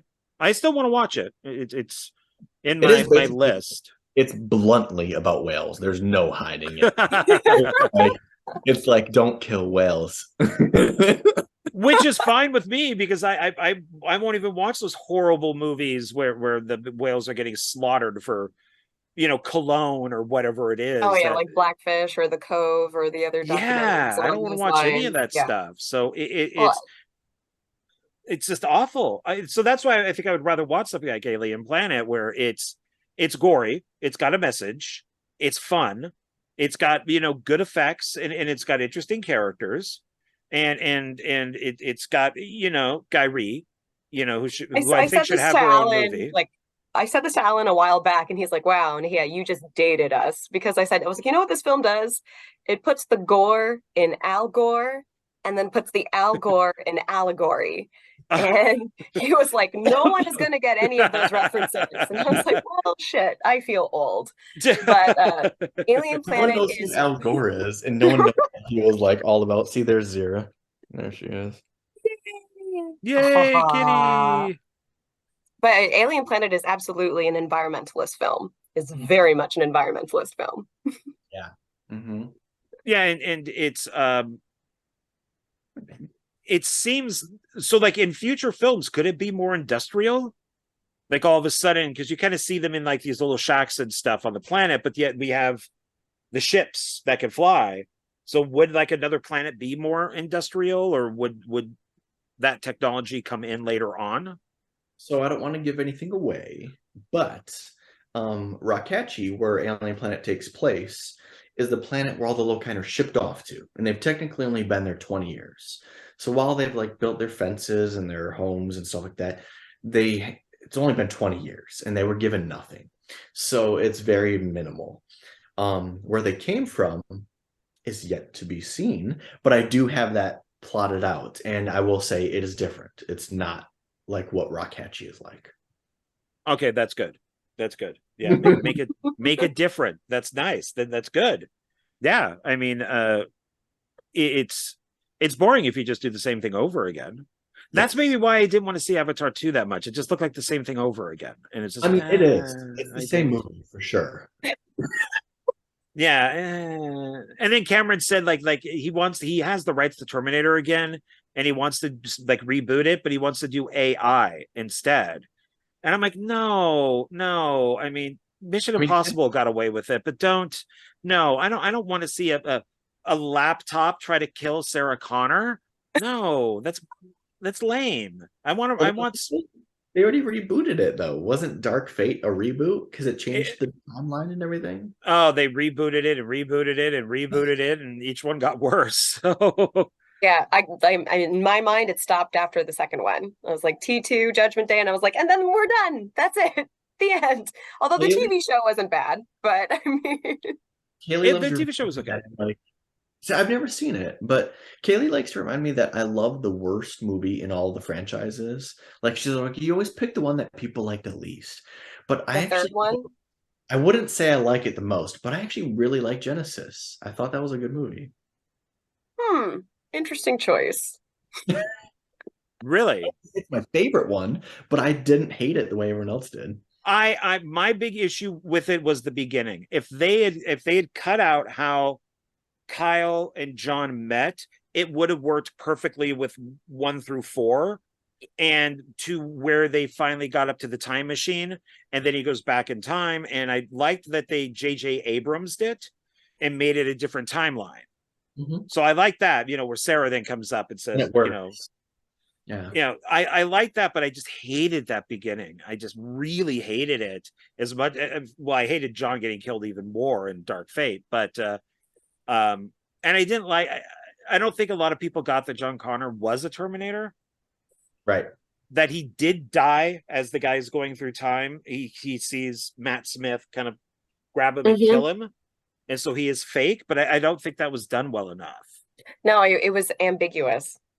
Yeah, it took like a second viewing, and I kind of paused it. I think it was when it came out on like Blu-ray. I paused it. I'm like, oh, he kills him, and this is not even John Connor. It's like a fake guy. It's just, it's just like a Terminator, like a T-1000 or something like that. So I think it's also going to be difficult to move forward with the series, or whether it's a reboot or a sequel or whatever they do, without Arnold Schwarzenegger, because he truly is and made that franchise. And I mean, like, I don't know if you guys have seen the little docu-series on him on Netflix, the Arnold. It is so good. No, I am like, I don't usually fangirl over celebrities or anything, because I'm like, like you'll see them on set and work, like, all right, cool. But Arnold Schwarzenegger is truly one of them. Like he is such a fascinating human to me. So I love his movies, and like it'll be really difficult to kind of move forward and not have Arnie there. I don't know that I can truly call it Terminator. I'm gonna start calling him Arnie. Hey, Arnie. I was like, we're buds. Like we're on that basis. You're like, yeah, Arnie. One of my favorite movies no one talks about of him is End of Days. Do you guys remember that movie? Yes, I liked End of Days. I love the soundtrack. My mother was that thing like, so. Yeah, it terrified my mother. My mother watched it not knowing what it was, and she was legitimately freaked out. Like she didn't know, and she's not really like religious or anything, but I guess that's like the tone and everything just like really freaked her out. And I really like that subgenre of movie. I don't even know what you would call it, but almost like religious horror question marks. I mean, whatever addresses like hell like or Stigmata and love Stigmata. That was also a great like those are the one with Johnny Depp that I can't think of right now. That was also along those lines. The Ninth Gate. Yes, also a good one. Like that genre, love it. It's a great subgenre. Roman Polanski, by the way. There we go. Yeah, and I was like, there's that bittersweetness. I was like, oh yeah. Well, I'm very curious, Alan. What are some of your other favorite films that are bad movies in the series? He's like, there are too many to name. This came up because I was never like a huge action movie fan. Like I obviously loved Die Hard and like the ones that are big and well known, but I never really like dove into, like we'll talk about the Bourne movies. And everyone kept telling me the Bourne movies are great. And I recently I'm like head over heels for John Wick movies. And they're so fucking awesome that I'm like now on this kick where I'm like, I need to fill this craving. I cannot find anything as good as John Wick. And so I was like, okay, I'll go back and watch the Bourne movies because everybody recommended them. I watched all 5 of them. They are boring as fuck. And I told her, I was like, part 4 was the best one, and Matt Damon's not even in that fucking one. Oh, Legacy. Like that was the better of them all. I'm like sitting there like falling asleep going, come on, Matt Damon, give me some John Wick style shit. That's funny. Well, and it's funny that one is your favorite because that's Jeremy Renner, and he was supposed to replace Tom Cruise in the Mission Impossible movies if Ghost Protocol bombed. So he's only in Ghost Protocol to become the new guy, and if Tom Cruise was out. But Ghost Protocol made a shitload of money, so then he was just one of the background guys for the next movie or two. So, but he does seem to be the replacement guy, because even in like 28 weeks later, he's kind of like the replacement guy in a way. He's in 28 weeks later? Yeah, he's the soldier he catches on fire at the end. I'll have to rewatch it. Yeah, it's I thought it was pretty good, but yeah, it's one of his earlier movies, so it's so yeah, he's like that guy. So like if you were to say like the Alien series, your favorite would be like Alien Resurrection. If you talked about the Star Wars movies, it'd be The Last Jedi. If the Mad Max movies, it'd be Mad Max Beyond Thunderdome. Original Star Wars would probably be like Return of the Jedi. Return of the Jedi. I love Return of the Jedi. That's my favorite Star Wars. But I'll tell you, the thing is I don't like. So Kaylee was just it was playful mocking me, but what it is it's more like I don't hate the movies that a lot of people hate. Like I actually really like Kingdom of the Crystal Skull. I really like Live Free or Die Hard. There's like a lot of these movies people cringe at, and I go, I really fucking like that movie. Like I wouldn't say, Live Free or Die Hard is better than the first Die Hard, but I really like it. I've watched it a few times. I'll give you Live Free or Die Hard as long as you don't say like what is that one, Today is a Good Day to Die or whatever it is, Die Hard. That one was the last one. Yeah, that one was bad. That was yeah. So I'm very forgiving. Like if a movie's fun, I like Ninja Turtles 3. Everyone hates it. I'm like, it's not that bad. It's better than the Michael Bay movies. Like, well, those are better. Yeah. Your favorite Halloween movie is Halloween 3. My favorite horror movie is hands down the Rob Zombie ones. Okay. I like it better than the original. I love Rob Zombie's movies. I think they're fantastic. I have a love-hate relationship with Rob Zombie. I love his music, but I think his movies are garbage, except for The Devil's Rejects. I don't think he makes good movies at all. And same with Tim Burton. A lot of people hate on his movies, but I think even his worst movie is still good. He's a great filmmaker, in my opinion. What would be his worst movie, Alan? What would you say is his worst? Hands down, Dumbo is his worst movie. Oh, okay. Yeah. I haven't seen it, but I would agree. Yeah. Yeah. Okay, fair enough. But he does have second act issues, though. Like if you watch a lot of his movies, he has like the first act and the third act. Like there is no second act. And like Dark Shadows is the one that is the worst of that. It's like first. It's like the whole first hour of the movie is act one, and then it goes straight to act three with all the action, and the daughter becomes the werewolf, and you're like, what? Where did all this come from? I think it's fun. It's a good nod to the original show. I liked it. It had its moments. I could have lived without Johnny Depp talking about his big balls, but you know that I didn't. Oh, okay, it's a joke. Okay, I get it. Yeah, I don't think that would ever be in Dark Shadows. So ask you though is why is Return of the Jedi not your favorite Star Wars? Because it has Ewoks. Ewoks are awesome. Oh, ooh, I feel like this is going to spark a lot of commentary in the comment section. I'm excited to watch the explosions happen. It's the worst performance by Harrison Ford because he didn't want to be there. It's the worst special effects by ILM. They're garbage for the most part. The sequels? It was Harrison Ford's worse than the sequels? I think Harrison Ford was in that mode of wanting to finish stuff. So that's why he did like Blade Runner 2 and, you know, some of those other ones, you know, Indiana Jones even, which was just garbage. But it was so bad. And I think he just wanted to finish stuff. Maybe got a good paycheck or something like that, you know, nostalgia or whatever. But I mean, Empire is by far the best. And then New Hope and then Jedi. The stuff with Luke and Vader is great and the Emperor, but all that stuff. I mean, I like what Harrison Ford thought, which is that he should have died in carbonite freeze. And I think that would have been much better. And he got his wish in The Force Awakens. So, you know, which is why I think he came back. He's like, as long as I die.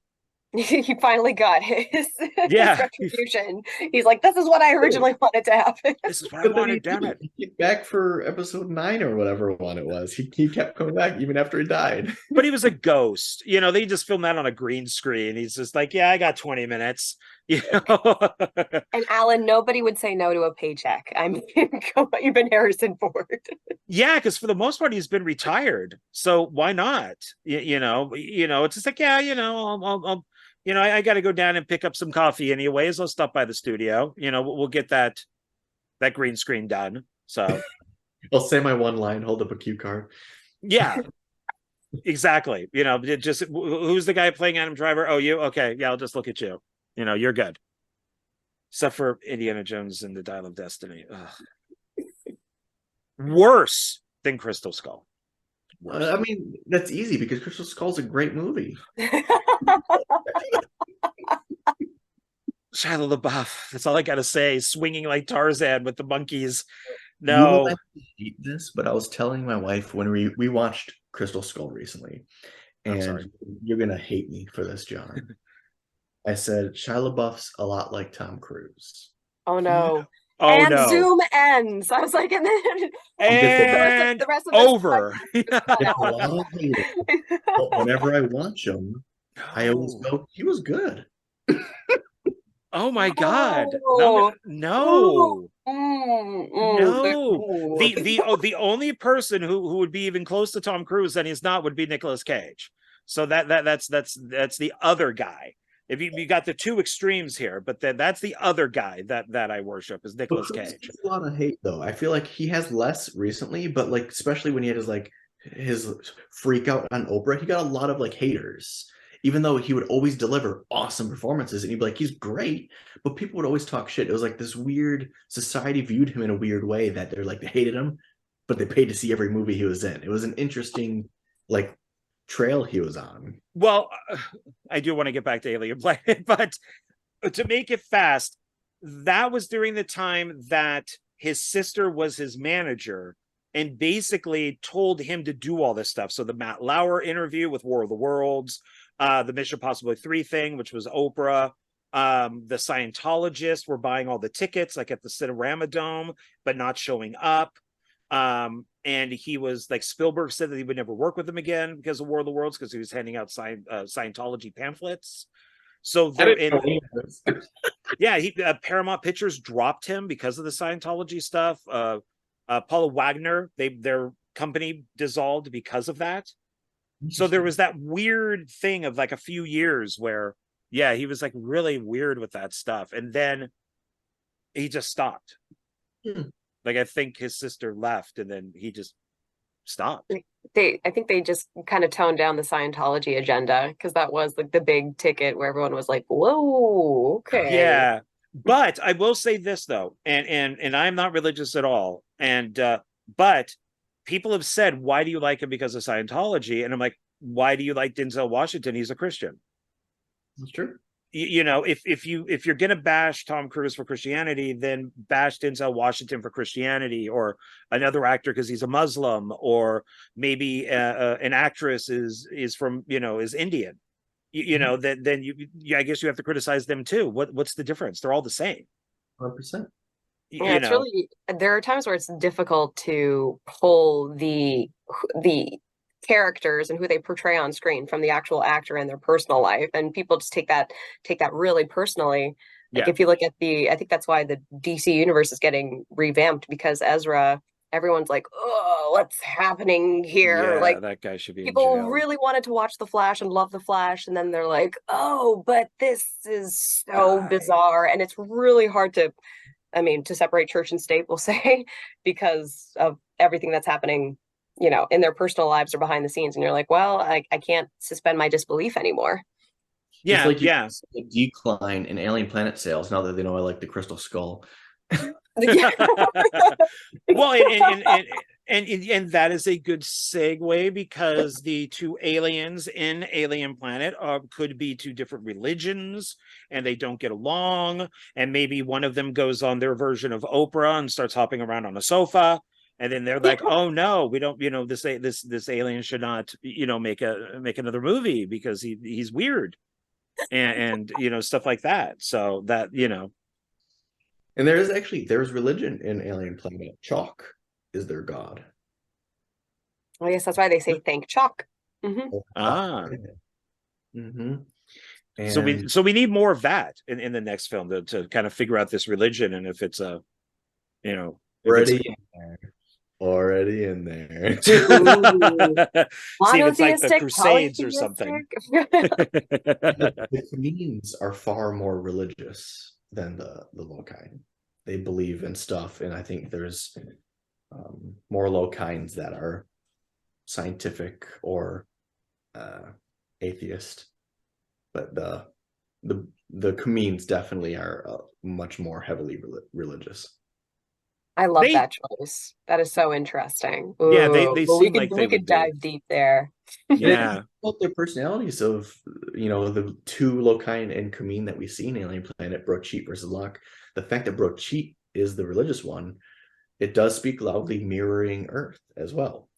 And you even see a moment when, towards the end, when they're trying to resurrect the person, no spoilers, Brocheet looks up. When he comes to life, Brocheet looks up in a way like he's acknowledging that maybe God did it, and so, or Chalk did it. So definitely, I'm trying to mirror things like that in the universe of particular groups and people that fit into categories similar to comedians tend to be more religious. Yeah, you could have suicide bombers and all that type of stuff with that, you know. Yeah. Just like alien ones, just with their type of devices and all that type of stuff. So it's yeah, I mean, that's, yeah, you could go almost anywhere with this and just make it. There's so many allegories out there. I mean, it's, you know, Night of the Living Dead is an allegory for communism. You know, Dawn of the Dead is consumerism. You know, Day of the Dead is, you know, the 80s of excess and all that type of stuff, and which really kind of filters over into Land of the Dead. But all these movies, I don't think a lot of people know about, that they have some sort of, like, Dances with Wolves is so in your face, but yet you're not gonna really maybe look at Avatar as, oh, these are colonists and they're coming to take the Indians' land, and that type of thing. So it's just, maybe just a lot of people don't realize that. And so that's why I'm glad that you guys did it, because it's not in your face. It's interesting. You have many worlds that you could explore, in politics and religion and all that type of stuff. So, I look forward to, to what you're going to come up with. Thank you. Yeah, I think, the next installment of Alien Planet, if it ever happens, will definitely be, it's deeper, because now that the world is introduced, we don't have to waste time introducing things. We can dive deep into the sewers of the world. It's going to be about saving whales. So just save the whales. Saving the gyries. Saving peach. Exactly. Save the peach. Yeah, it's, well, so to kind of, like, production wise, what was, like, pre-production like? It took a while. I had been working on it for, I think it was 2 years before filming, because the first year was, I wrote the script, then I did a paper edit of the script to make the shot list for the trailer, the spec trailer. Then we shot the spec trailer. Then it took quite a while to prepare the Indiegogo campaign.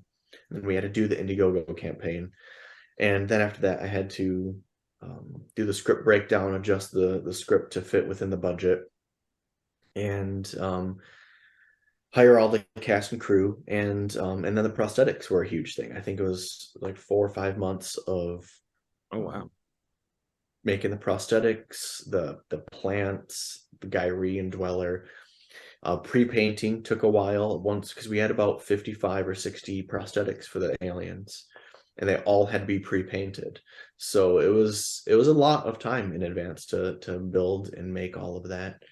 And then we shot it in 14 days, and then about a year of post. So it was like a total of about 3 years. Wow. Okay. Oh, 3 years. Wow. Okay. Man, see, that's quality. But that shows that you cared, and that you made a good product, where a lot of these guys these days will shoot a movie in 4 days, edit it in 7, and it's already up on Tubi, so it's, I thank both of you for taking the time to actually make something that seemed like you actually cared, instead of just making something, Well, that was, I think, my mentality was, this is, to me, it was art. I'm expressing myself in it. I'm putting out there my thoughts on screen in a way. Like, even though it's characters in a story, it's a lot of me within every character within the story. And I think it was my way of, expressing myself to the world. And so I looked at it as art and not entertainment. While it is entertaining, I approached it in more of, like you said, a quality over quantity type of a way. But I'm glad that you recognize that. That means it was worth the time. It wasn't a waste. Yeah, I mean, I mention to people all the time, it's like, if I'm so tired of just watching these movies, and I support a lot of these independent films, and I get it. I've made my own. I get that it's not easy, and budgets and all that type of stuff, but some of them are so difficult to get through that even if there's 70 minutes, I can't make it. I just can't do it. And I take it off and just put on like a Hollywood movie. It's like, oh my God, there we go. Okay. So it's, the one alien that we never brought up, the Dweller. That's true. The Dweller is pretty cool. So both the Dweller and Gyri were sculpted by 1313 Effects, who you're good friends with. Yes, I noticed in the credits that, yes, Tom Devlin is in there. I just acted in one of his movies. And Frankenstein? I'm in Las Vegas Frankenstein, but he has another film called Gacy. And I played like Gacy's psychiatrist. Awesome. So he wanted this, like he wanted, you know, like the beard and all that type of stuff. I guess more like a Sigmund Freud type thing. And so yeah, I'm talking to Gacy in it, but I've been in now 4 of his films, 4 or 5. Nice. And what was great about Tom is that he asked me to do the role, and which has never happened before. Normally it's one of his, you know, like people. You gotta start charging more. Yeah, I know. And he goes, you know, you've done extra, well, not extra work, but you've done cameo work in all my films. I want to give you a big part. Nice. Yeah, and so I got that big part, and so that it definitely shows that when you try to do your best, kind of goes back to quality, that you can move up. And yeah, and I really like Tom. I think he's awesome. He's been on my films, he's always been kind of like that, you know, oh shit, we don't know how to do this effect, call Tom. And then, you know, and then he'll tell us how to do it. But and I even talked to Tom, like, what can I make I thought, like, what can I do with you, like, as an actor? Like, can we make a film about an effects artist that kills people or something like that? And he's like, well, I'm a horrible actor, but I would do it. And I'm like, okay, all right, that's okay. Let me see what I can come up with. That's a wonderful premise. An effects maker that like kills, and then he just uses the body parts and like skin as prosthetics. That's genius. Yeah, something like that. Like yeah, because then he could do all of his own effects and, you know, show off and all that type of stuff. I did notice also some other people, the 2 Matts are in the credits. So, you know, Matthew Fastel and Matthew Well. Yeah. And oh my God, Matt's girlfriend. I'm blanking on her name. Alexis. Thank you. I was gonna say Alexandra. Yeah, no, so and these are people that of course you worked with on Hacked and other films too. So which I was dreading watching, to be honest, because I'm like, oh no, it's gonna be like Friended or something where it's gonna be like this for 90 minutes. It's gonna be 3 people on a screen, and it's and it wasn't. I loved Hacked. I called Matt and I messaged him and said, I need to talk to you. And he goes, oh no, he hated it. And I just said, dude, I got to tell you, I loved Hacked. I wanted to tell you that I loved it. I didn't want to just send you a message. Heck, was fun because it was like it was the first pandemic movie. Even Fangoria did a big article about it, about how it was like when everything shut down, they're like, cool, we'll just do it completely over Zoom. Yeah, it worked really well, and I like the camera angles and all that stuff. So, and you were good in it, so that was nice. You saw me as a human in that. I was gonna say, like, one of the only films that exists without him as a creature. But yet somehow you kept doing the Ghidra head. I don't know, you know, like you couldn't get out of that mode. You just kept doing this. That's like, what are you doing? I don't know. I just keep doing this thing over and over again. It's all I know how to do.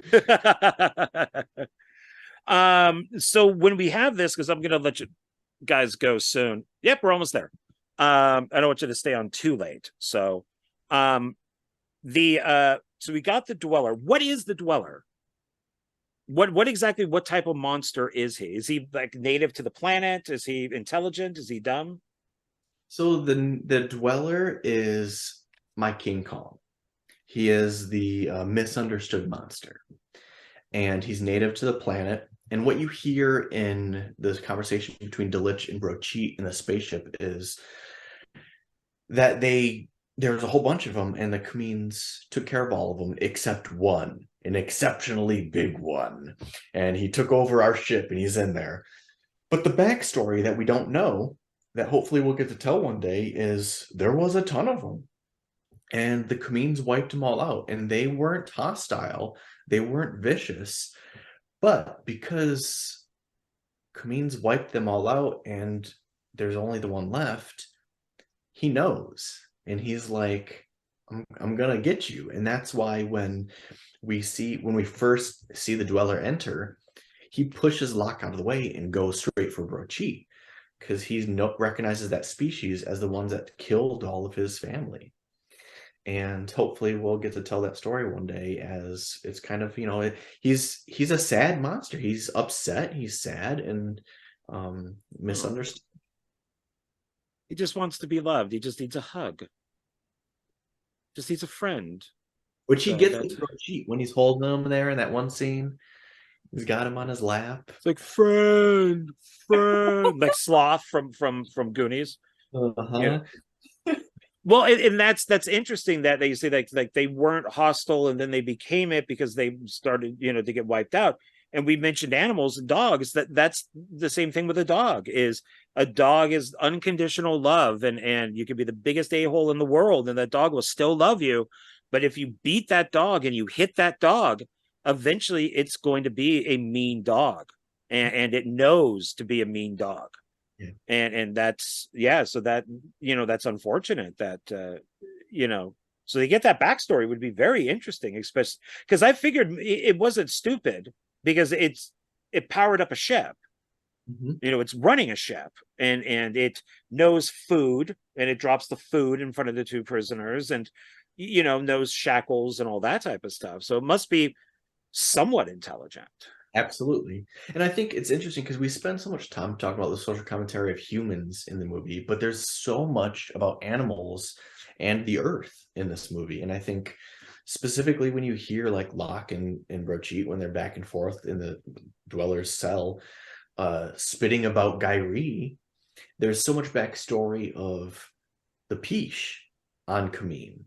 And it shows the thought process and mentality of how certain humans think differently about animals and some think the opposite. And then you even see it change, like Locke and Gyree end up being friends, and so I think there's so much to be told in the history that I would love. Like, I mean, if you're listening, Disney, give me a franchise. Like, I could make money of it. I would watch every single one. So, because you did a really good job with like the visual effects and everything. I love the blasters, how it has kind of like that blue. I don't know if it's like a flame that comes out of it or just like a plasma or something. I thought that was really cool. I thought that's something that we haven't seen a lot of. The thing that was the most difficult that my VFX guy told me was the gills. There's 3 gills on the gun. And not only do you have to track the tip when it blasts, but you've got to track each gill. And so he spent a lot of time. He was like, Alan, you had to pick a gun that showed in the inner sides of it, like at 3 different spots. Like, sorry. I just thought it looked cool. It does. It looks great, but yeah, it does. I like the gun. And it's not Gyree. There's my note. Exclamation point. No. It's yeah, I don't want to give away the ending though. I don't want to talk about the ending. Don't give it away. I was gonna say, well, then we won't. And yeah. Everybody go see Alien Planet. I want to do a pitch here. Here's the thing is, yes, it's on all the streaming stuff. Amazon, a bunch of others. It'll be on Tubi and Plex and Apple TV any day now. But right now, I think Amazon's the main big one.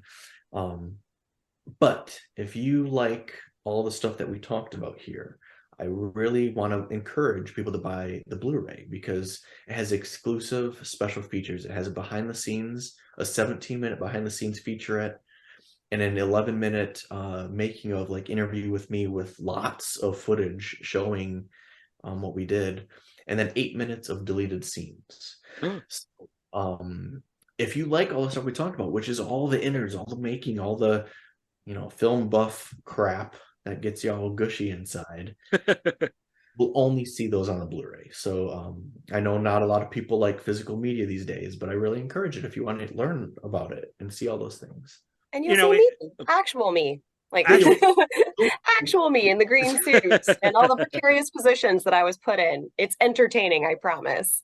I was watching. I really was watching because I saw that one picture, and I'm just like, okay, I know she's right there, but she's invisible, and and they removed her, and so I kept trying to watch it, like looking for little things here and there. So I think once you see that stuff, you just kind of want to figure it out.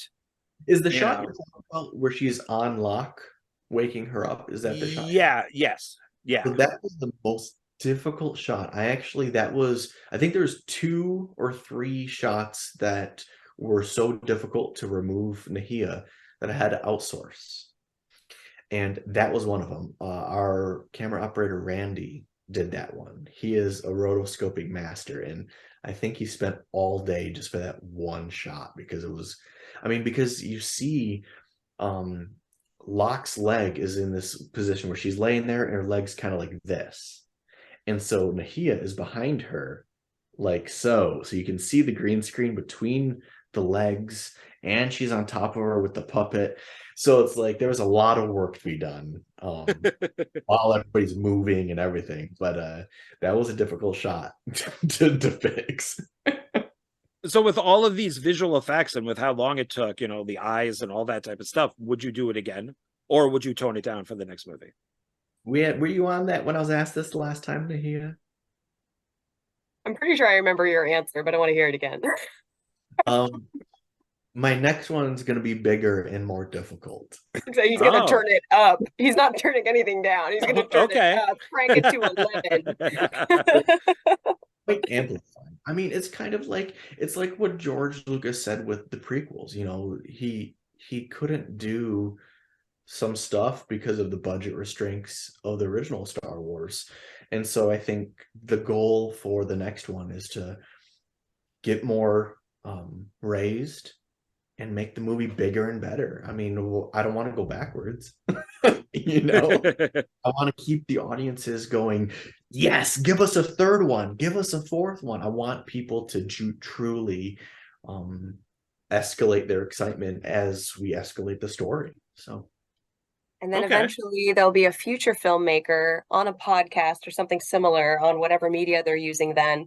And they're going to go, remember that Alien Planet series? My favorite one is the crappiest one. That's the one. And it'll be that full circle moment. Born for an Alien Planet 10. It's just one guy walking around a desert. That's all it is. There's just no effects. There's no nothing. It's just a desert. Like, remember when they used puppetry? It turned so shitty when they started using CGI. We should go back to practical effects. That's actually one thing that I would, there's one question I was asked during the premiere, because we had a Q&A up there, and someone asked if I had more money, if I would use more CG and less practical. And actually I would do the opposite. I would invest in more practical, because there was a handful of stuff that we had to rely on visual effects, because building puppets or just more days to do more practical would have just cost more. So I would love to up the practical, like with our spaceship. That was fully built. That was a real spaceship. And I would love to go even bigger. Like, that's why we had such few shots of the ship, because making a practical ship look real in such a low budget, you got to be quick about it. You can't linger. You can't have too much movement, too many shots. You have to be very particular about the shots you choose, because it was literally just a ship we built, and we literally had a thing that we flew across the screen. And you'll see that in the special features too. Is the guy who built it, he's a good friend of mine. He's holding it above his head, while my brother has got a rope tied around his waist, and he's sitting on a Fernie dolly, and he's just pulling him across the green screen. Sometimes that's how you got to do it. You got to go all gorilla with it. So, but it's so awesome. He spent months building that, and he put real optical lights in there. So all those blinking lights were all real. He installed that, he built it, painted it, and yeah, he did a great job. He wanted to keep going, but I was like, bro, the deadline's coming up. You gotta gotta lock in those final pieces. Yeah, it's always so disappointing when you watch behind the scenes and you just see everything is green. It's just like, oh, really? Nothing was practical in this, really. And I know, like, the prequels were green screen, but but I know that's a Lucas thing. But it's other movies where all of a sudden it's just like, wow, really? Nothing? Like, okay, all right. It just never looks as good. Well, what's interesting, I actually had this conversation with a lot of young people. Being on set, we work with a lot of young people, and I have observed that people that are roughly 20 and younger actually feel the opposite. They think practical looks cheesy, and and they think CG looks much better. And I've even given examples, and I said, what do you think looks more real, Jurassic Park or Jurassic World? And they always say World. And it's like I would ask the Jim Henson Ninja Turtles movies versus the Michael Bay ones, and they say the Michael Bay ones look more real. And they think Gremlins look cheesy, and it's just, I think it's a generational thing, and unfortunately, we're the old dogs, guys. Yeah. Yeah, it's very unfortunate. So it's just one of those things where if you can get away with using a piece of cardboard and just like a light flashing, and then you can add visual effects to that to make it look like the Enterprise or something, that's fine. I have no problem with that type of thing at all. But I'm sorry, the turtles look like crap. They looked bad, and they looked CG, and they looked actually kind of uncomfortable looking, like you didn't want to look at them. They just look kind of gross, and it's like, yeah, they weren't appealing.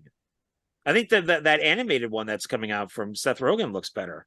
Like kind of like the animation better in that. But yeah, I don't get why young people would want that. I mean, it's, well, to go back to Tom Cruise, he does all of his own stunts and it's all practical. So that motorcycle scene in the new Mission Impossible, he might have had cables attached to him for some of that, but he, it was still all live. That train fight is live. It's not on a green screen. So movie is maybe, seeing the behind the scenes of the Mission Impossible and people watching behind the scenes of Alien Planet, maybe it will inspire and change the opinions of some of these young people that, it's because they grew up with CG and we grew up with practical. So it's comfort and it's what we know. Hopefully, maybe, so if not change it, at least give them a new inspired love for it that they didn't have before or something, But if you look at something like Alien Planet and even like Enemy Mine, that a lot of that was practical. I mean, all that makeup on Louis Gossett Jr. and the sets and the planet and then that monster that tries to attack them, and it's that's all practical stuff, and it looks really good. So it's, I don't know, maybe for sci-fi, spaceships look okay, but keep it. Because then it just becomes impossible, like the Fast and the Furious movies. Now they're in space. Yeah, are they? I want to see that. Part 9, they're in space. I'm not joking. They really? go to space. Yeah. I'm watching it. I think that's gonna be my favorite. I bet it. Part 9 is the one that everybody hates, and Alan loves it already. Yeah. It's. I got them forgetting on their names, but it's two of the rappers that are in it that they're in a car and it has like the rocket engine on it, like Ludacris or something, and one of the other guys, and they launch into space. I'm watching because my favorite are the in space. I love Critters in Space, Leprechaun in Space. They're great. Jason in Space. They're the best ones of the whole franchise. Like, I will totally watch this new Fast and Furious. So if I make AXEMAS in outer space, will that one be your favorite one? Santa Claus in space. North Pole will just be on it'd be like the flat Earth. I mean, and that will be like the North Pole. Isn't that what Christmas with Cookie is? He's on the moon. Oh shit! Yeah, yeah. You've already gone there. You've been there, done that. I'm ridiculous. Is that Alien Planet after this interview? No. Well, we're at that time. So this went by quickly, at least for me it did. So yeah, this was fun. Yeah. I didn't even get through most of this. I saw like 5 pages of this. I think I got through 2 pages. Because like we wrote another page just on Tom Cruise alone, and then Planet of the Apes alone, and then like John Wick movies and everything. We went on a roller coaster ride, guys. We just did. Like Alien Planet will. So be sure to watch it. It is wild. It is a wild alien planet. That is for sure. And I don't know if it's a planet that I would want to live on, but I would visit it. So, or at least see it from a distance, from like a spaceship. That's a curious question. Would I go visit Rakkachi in its current state after the movie ends? Interesting. I did picture like, oh wow, if he did a sequel, should it be a Little Shop of Horrors on that?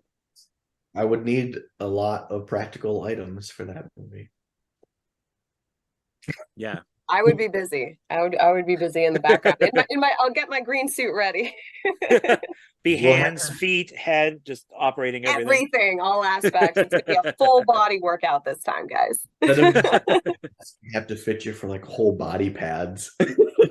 Perfect. I'm in. Let me know the dates. Then I'll be there to watch it, and then we could do another one filmmaker. But only with the leftover questions from today. I'll make sure to hold on to them. Yeah, there are a lot. So I almost feel like at times I shouldn't make notes because I just half the time I never get to them. So we just well, that's good. That means that we have good conversations, right? That's true. Yeah. Well, I remember on your first one you had somebody at the door like FedEx. Oh. And you got up from the sofa and you were like working with FedEx down the hallway, and I was just kind of sitting here just talking to myself, waiting for you to come back. I think it was I had something important, like I feel like I had some jewelry or something being delivered for Kaylee, and I was like, I can't miss it, or else I gotta go pick it up from the damn like the facility. Like it was something like, what the hell was it? I don't remember that. Yeah, we were talking, and you had like the Godzilla poster in the background, and then also we heard ding dong, and you're like, wait, hold on. And then I'm like, huh, what? Like, I thought maybe I had to go to the bathroom. And then you got up and you went to the door, and the guy packaged and all that type of stuff. And I think we were gone for like a good minute or two. And I just kind of hung out, and you're like, oh, there it is. There's your poster. Yeah, you like went down that hallway or something. And yeah, right down there. And you're like, oh, you're still recording. I'm like, well, yeah, I ain't gonna turn it off. You know, this is part of the interview. And so you kept it. There was no editing. There was no. That's hilarious. It's just me sitting here. Every once in a while, I say something. You're like, oh, that's a nice poster. You know, that's just how these are. That's what it's all about. It's not formal at all. I don't, be who you are. Do what you do. It's fine with me.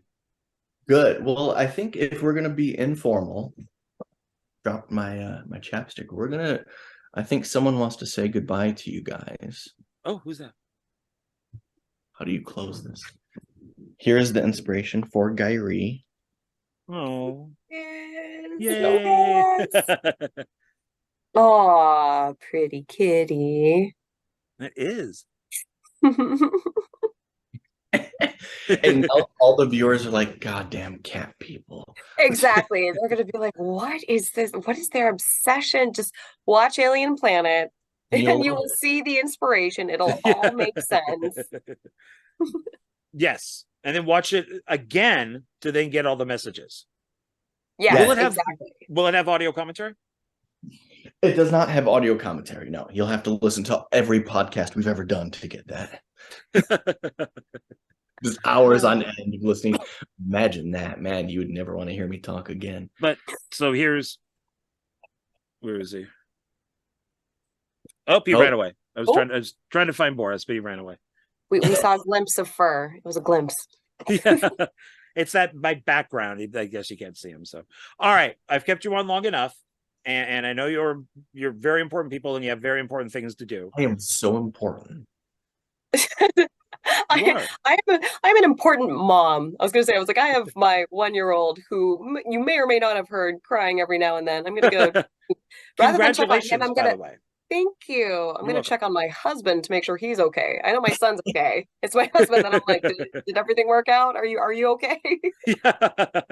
Well, if there's any last things both of you would like to say, anything you want to plug or talk about, past, present, future, let people know how they can get a hold of you. AlienPlanetFilm.com. That is your #1 resource for all things Alien Planet, and we have different links to like the streaming services, but we definitely encourage you to get the DVD. And we also have social media. So Alien Planet Film is on Instagram, and you can see all of the fun little these that we do, podcasts and different news outlets. It's kind of fun. It's getting a lot of love, so we highly recommend it. And then otherwise, you can also find us on our personal IGs. I am at Naiia Lajoie, Naiia Lajoie. And Alan is... At monster_Maxson. And I'm on all of them as well. Yes.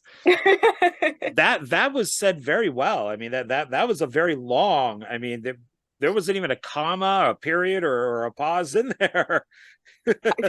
I'm just a run-on sentence. This is why he has to puppeteer. He's like, no screen time for you. Just no, I cannot wait till we do another film where you're a human in it. It's going to be so much fun. It's so bizarre. People are like, we're just used to seeing you inside an alien cat. Like, we had no idea you had all these other capabilities. Although I guess we did Isleen Pines. We're both actors. That's right. In terms of stuff that's upcoming for the both of us, there is a lot of overlap that is also kind of within this universe. So you mentioned earlier the two Matts and Alexis. So Matt and Alexis have created a film that Matt Leal is the DP on, and that is Isleen Pines. It's another kind of horror sci-fi creature feature that will be coming out this Halloween season, and you can see both of us in it. You'll see my mug as a human, and you'll see Alan in his usual form behind a mask. So in his human state. Oh, not a human state. Not a human state. So I mean, you know, like I think he was only on screen as a human once ever, and the rest is just creature stuff. So oh, I think I do have a human cameo in Isleen Pines too. In the party scene. I was like, I don't even think I know about that. What? I'm a drunk guy in the party scene. Oh, perfect. There you go. And watch Isleen Pines, because you'll see additional cameos from your old friends like Brooks. You'll see Brooks and Isleen Pines. Oh, nice. He's cosplaying as Sinbad or somebody. His costume was open to interpretation. We're like, it's a Halloween party scene. Come on over. And we're like, are you the bride from Kill Bill? Are you like, what is happening here? It's very Brooks. That's all we'll say. And so you'll have to Isleen Pines this Halloween. And then, yeah, otherwise we're also part of another horror anthology, Party of Darkness. And I mean, Alan, give a little tidbit about that before we head out. Party of Darkness is an anthology movie, and the segment that my brother and I wrote and directed, Naiia is a puppeteer in, and she plays the vicious coyote that may or may not peck off some unsuspecting college kids. And we built a giant coyote puppet that she climbed inside of and got messy with. So that's going to be a lot of fun. And then the whole wraparound, I don't want to spoil that because I think that's still secretive, but it's gonna be a fun, crazy movie. Okay, all right. So an Ace Ventura was pulled then, you know. Yes, it was hot. those coyotes for sure. There, see, you have plenty of stuff to plug, plenty of stuff to talk about. All you gotta do is ask. We remember. We forget until. Just that one thing, and then yes. Well, it's crazy. 10 minutes later. We always just like Alien Planet, the last 10 minutes is where the meat of the meat and potatoes is. I just, with that last 10 minutes, like last 10, 15 minutes, I really was like, what? No, what? No, what? Throughout the whole thing. It was, and then I had to go back and check out some of the effects and things like that. And then I got a little tear in one scene. So, you know what that is. So good. Bring on the tears. Yeah. They nourish me. My laptop definitely told me that I have 9 minutes left, guys. I'm just letting you know. Okay, we're gonna say goodbye. So, I appreciate you being here. I appreciate both of you staying on for as long as you did. Originally, one Filmmaker was going to be 20 to 30 minutes, and sometimes it ends up. I have a 4-hour one, actually. So 3 hours, and then these ones that just go over 2. So. They can be any size. So thank you for staying here. I really appreciate it. Since I know both of you have lives. I'm a bachelor, so I don't. So I just have 2 cats. You guys Thank you for having us. And cats require a lot of care and attention. Yes. All right. So I'm gonna say goodbye, get you guys out of here, and go see Alien Planet. I did watch it. I watched it on Amazon Prime. I got it for 99 cents as a rental, but you can also buy it. I think it was $3.99. You could purchase it. And you can watch it over and over again. Yep. So, because I want the Blu-ray, so that's what I'm gonna get. So I don't like the streaming stuff. You know, I want the physical copy, so I'll get that. Perfect. All right, everybody. Thank you very much. We'll see you on the next one. I already got somebody asking to be on it, so the next one is planned. So awesome. Yeah. All right. Bye, everybody. I'll talk to you soon. And be good to yourselves and everybody else. Be kind to animals and aliens on alien planets. Spay and neuter your peesh. Control the pet population.